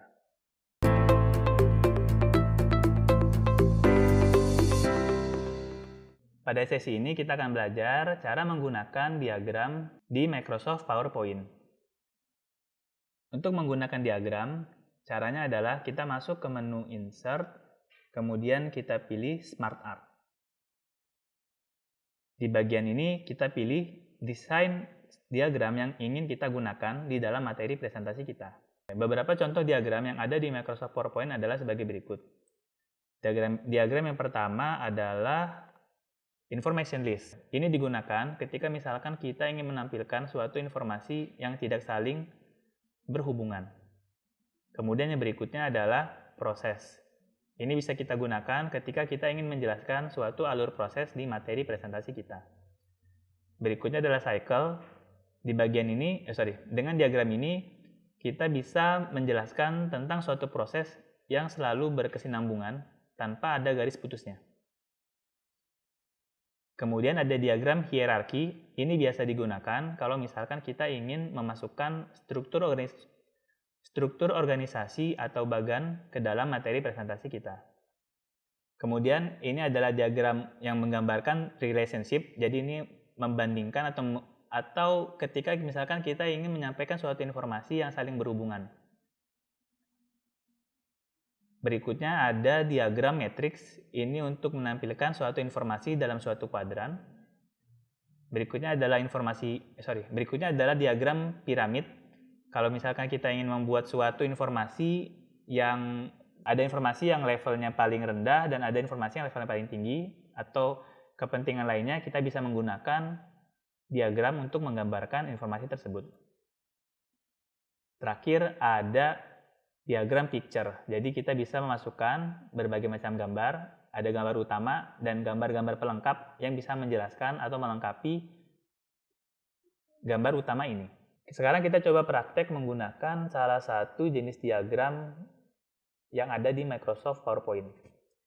Kita coba menggunakan diagram proses. Di sini coba kita tuliskan dulu prosesnya ada apa saja. Untuk proses yang sederhana saya akan tulis input, kemudian proses, dan output. Pengaturan yang bisa kita lakukan ketika kita memiliki suatu diagram di dalam slide kita adalah pengaturan warna latar belakang. Caranya adalah kita masuk ke menu desain Smart Art Tools. Di sini kita bisa melakukan pengaturan desain dari diagram yang sudah kita gunakan. Yang paling sederhana adalah pengaturan warnanya. Kita bisa gunakan change color yang ada di sini. Warnanya berubah sesuai dengan pilihan yang kita ambil. Selanjutnya kita juga bisa mengatur style atau gaya dari alur proses yang kita buat. Seperti ini.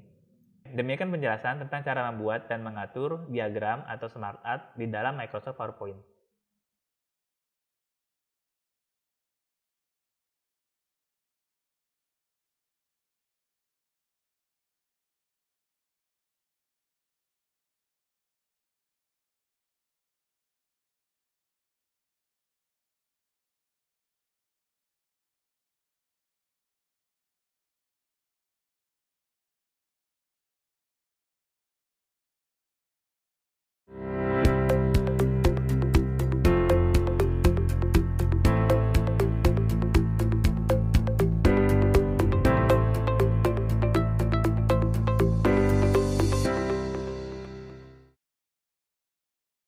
Pada sesi ini kita akan belajar cara menggunakan animasi di dalam materi PowerPoint.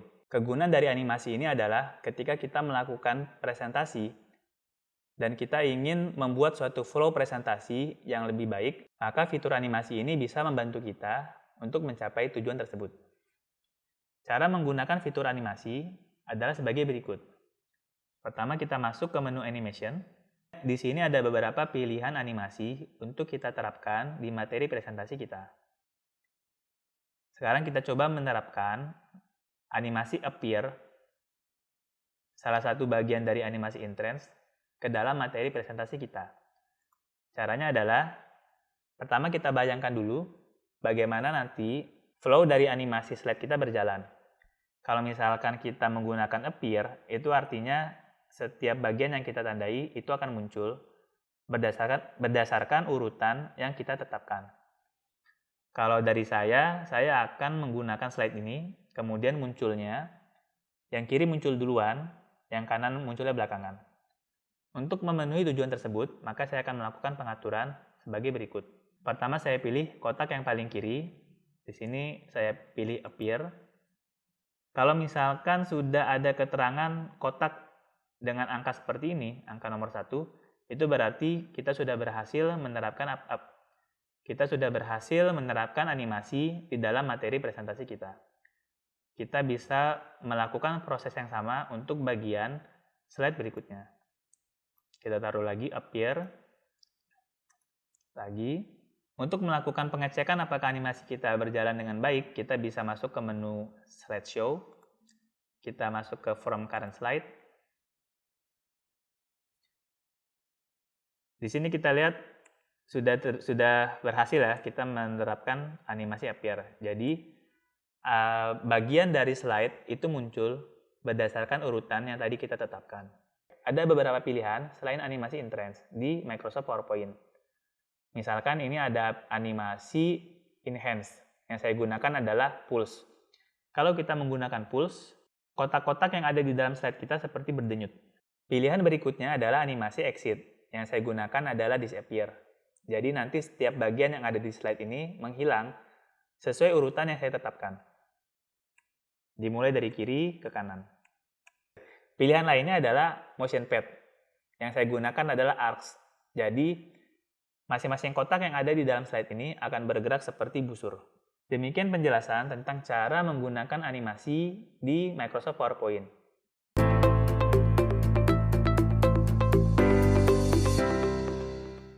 Di sesi ini kita akan belajar cara menggunakan efek transition pada slide kita. Jadi maksudnya efek transisi antara satu slide dengan slide berikutnya di dalam materi presentasi kita.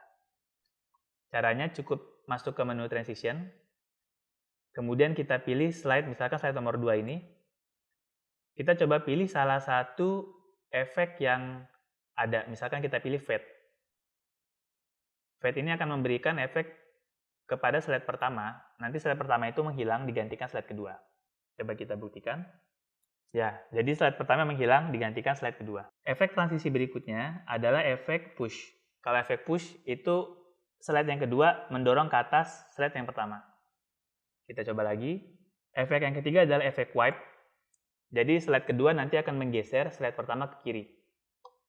Kemudian efek transisi lainnya adalah split. Jadi slide sebelumnya atau slide pertama akan seolah terbagi menjadi dua untuk memberikan ruang untuk aplikasi kedua muncul. Kemudian ada efek reveal.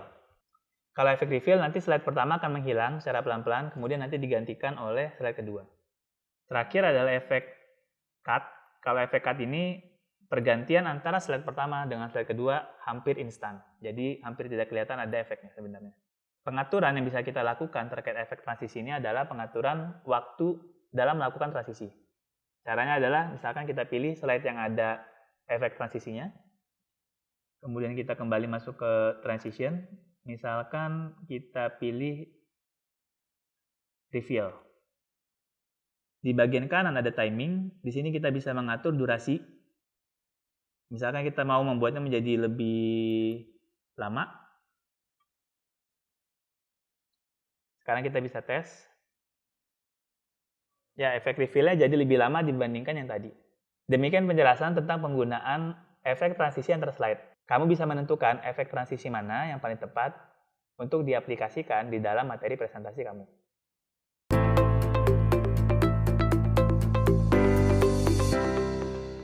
Pada sesi ini, kita akan belajar tentang cara penggunaan action button di dalam materi presentasi kita. Kegunaan dari action button ini adalah untuk menghubungkan materi presentasi kita dengan sumber dari luar. Misalkan, materi presentasi lainnya atau sumber dari internet. Di sini kita sudah punya shape berbentuk oval. Selanjutnya, kita perlu memasukkan link ke dalam shape ini. Caranya adalah kita kembali masuk ke menu insert dengan posisi shape-nya masih dalam posisi diklik. Kemudian kita masuk ke action. Di bagian ini kita pilih hyperlink to. Kita pilih pilihan ini, kita coba pilih other PowerPoint presentation. Kemudian kita pilih file yang mau kita hubungkan. Kita pilih OK. Nah, kemudian kita coba masuk ke materi presentasi dengan slideshow. Dengan posisi seperti ini, kita bisa melakukan klik kepada shape yang sudah kita buat. Ini kegunaannya adalah misalkan kita sedang menjelaskan materi presentasi ini, kemudian kita ingin lompat ke materi presentasi lain. Jadi daripada kita repot melakukan perpindahan dari satu file ke file lain, maka dengan menggunakan tombol button kita klik, kita sudah dihubungkan dengan materi presentasi yang tadi kita hubungkan. Demikian penjelasan tentang menyusun presentasi lebih menarik. Sampai berjumpa di chapter berikutnya.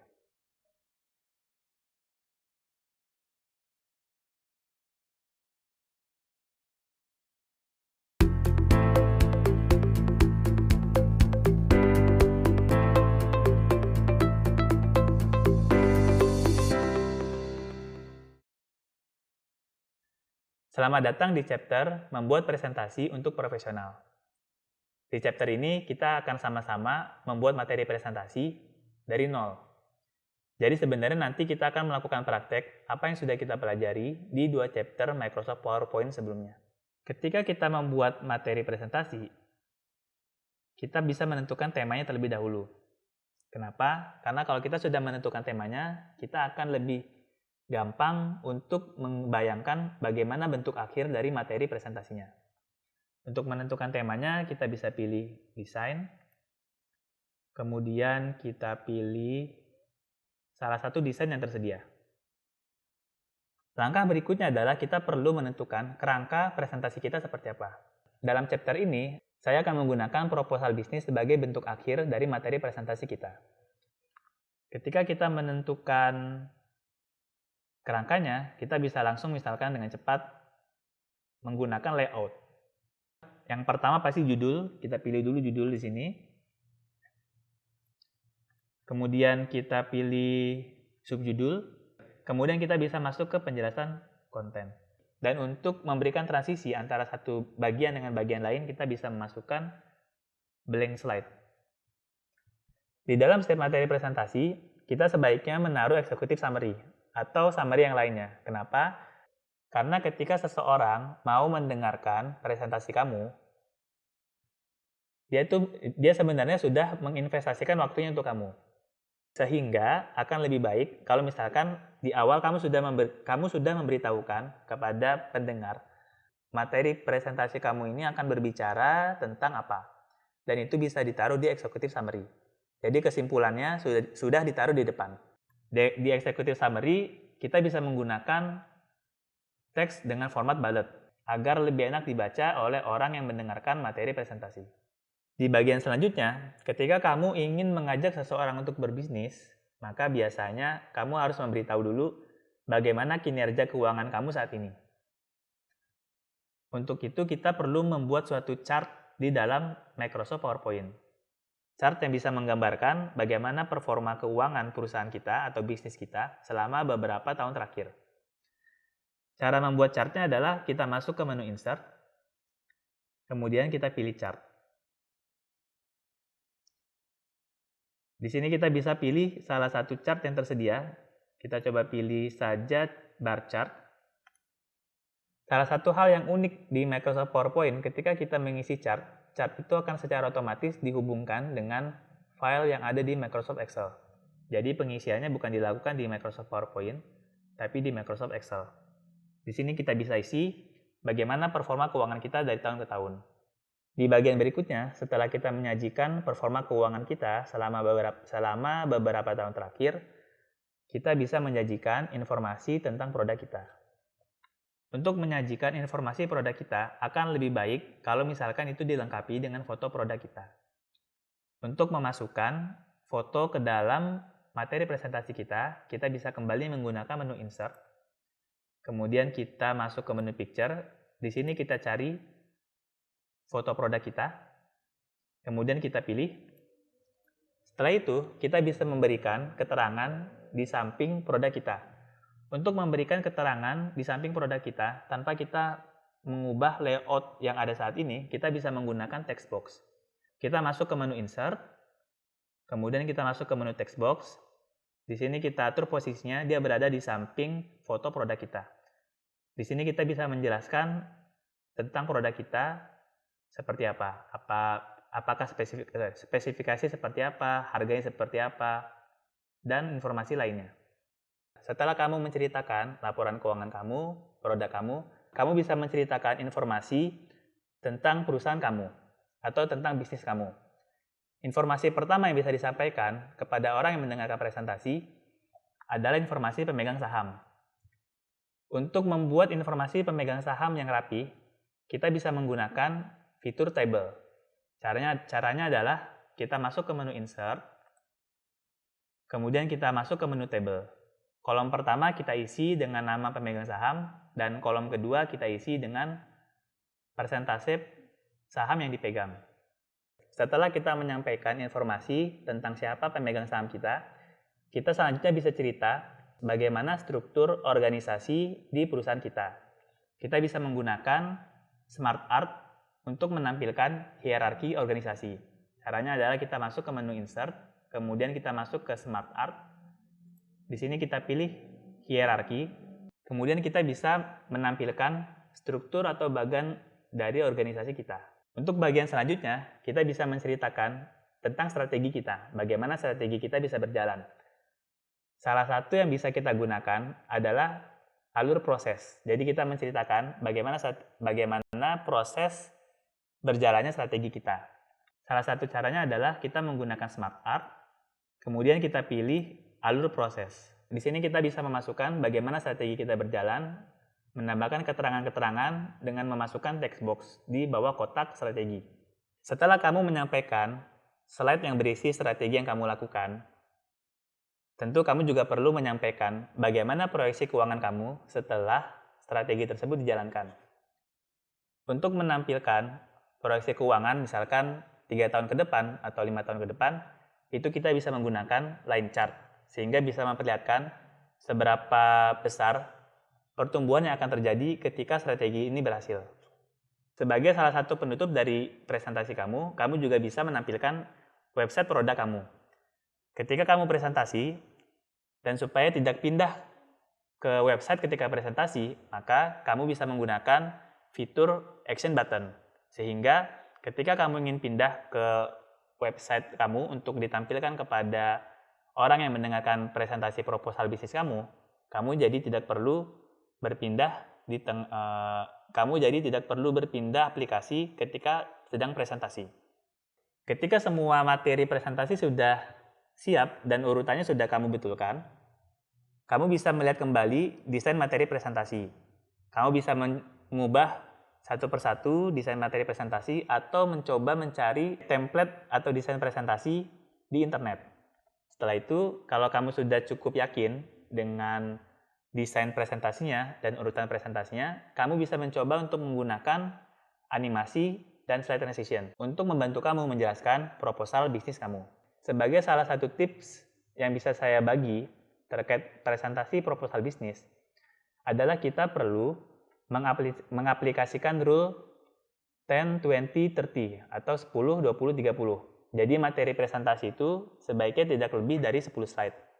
Kemudian materi presentasi tersebut sebaiknya bisa disampaikan kurang dari 20 menit. Dan ukuran huruf yang kita pakai di slide presentasi itu tidak kurang dari 30.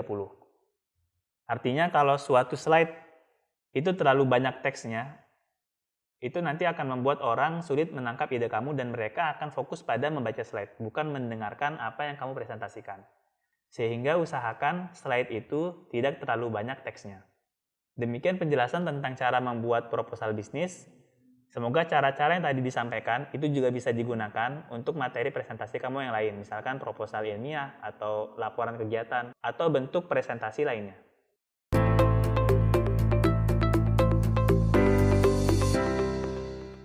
Pada bagian ini kita akan belajar bagaimana cara mencetak materi presentasi di PowerPoint. Pertama kita masuk ke menu File, masuk ke menu Print. Di bagian printer kita bisa memilih jenis printer yang ingin kita gunakan. Kemudian di sebelah kanan ini ada preview yang menampilkan bagaimana nanti materi presentasi kita di print. Kita bisa melakukan pengaturan setting terlebih dahulu sebelum kita melakukan percetakan. Salah satu pengaturan yang bisa dilakukan ketika kita ingin mencetak materi presentasi adalah kita bisa mencetak lebih dari satu slide di satu halaman, sehingga halaman yang digunakan bisa jadi lebih sedikit. Caranya adalah kita masuk ke full range slide. Di sini kita pilih handout, ada pilihannya 2 slide. Tampilannya seperti ini nanti. Atau misalkan jadi 3 slide, tampilannya jadi seperti ini.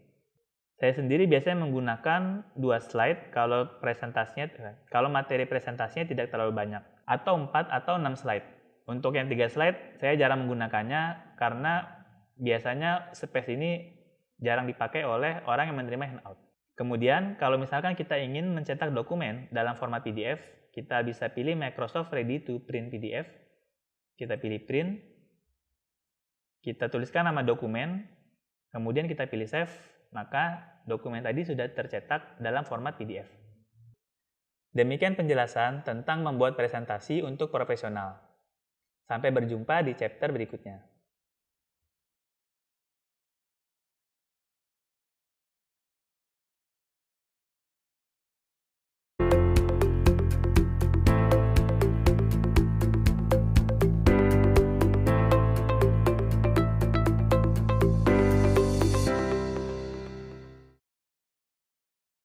Halo rekan-rekan kelas.work. Kita telah berada di penghujung dari kelas mahir Microsoft Office dari A sampai Z. Setelah melalui berbagai macam chapter yang kita sudah belajar Microsoft Word, Microsoft Excel, dan Microsoft PowerPoint, tentunya kita jadi lebih memahami betapa pentingnya kita untuk menguasai Microsoft Office. Di dalam dunia kerja saat ini, kemampuan untuk menguasai Microsoft Office itu sangat diperlukan agar kita bisa sukses. Ya, sebenarnya untuk sukses kita memerlukan 2 tipe kemampuan, yaitu kemampuan soft skill dan kemampuan hard skill.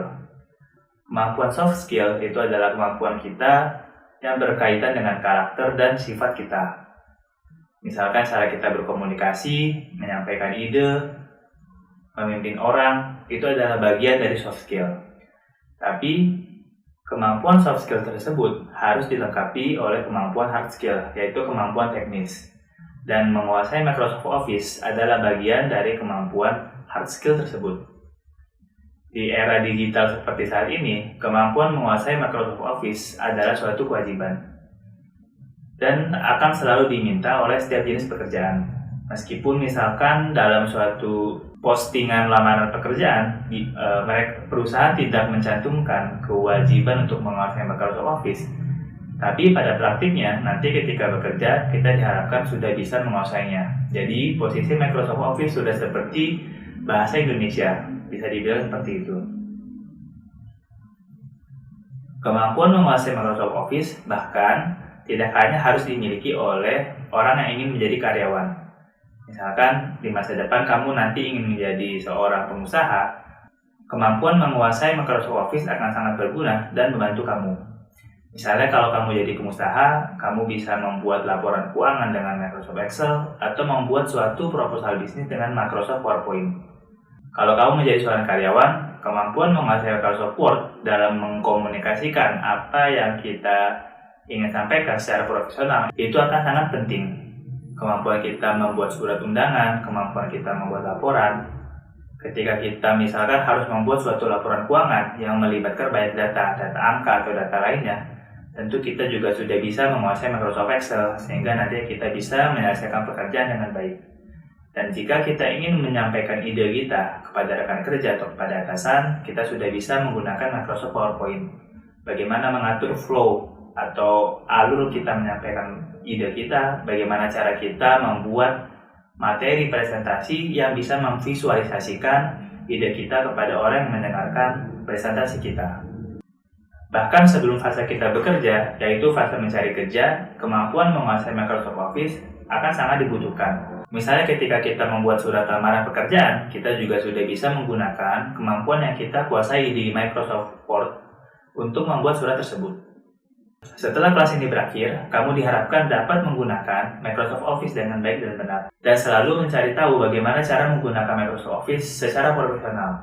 Entah itu dari sumber dari internet, misalkan YouTube atau artikel di Google.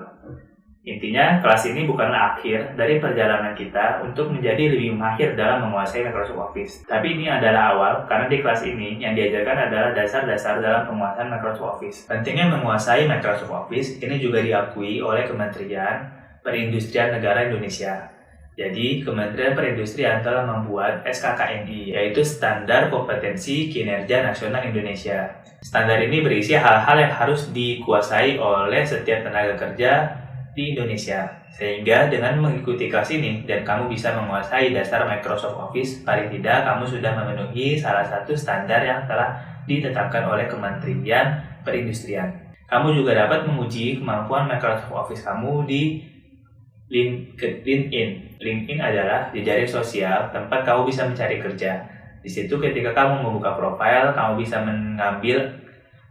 mengambil asesmen quiz untuk menguji seberapa dalam kemampuan Microsoft Office kamu. Setelah mengikuti quiz tersebut, kamu akan mendapatkan badge yang dapat ditempelkan di profil tersebut. Ya, sekali lagi, setelah kita mengikuti kelas ini, semoga kita semua bisa lebih mahir dalam menggunakan Microsoft Office. Dan terakhir, saya berharap semoga kelas ini dapat membantu kamu bertransformasi menjadi lebih baik.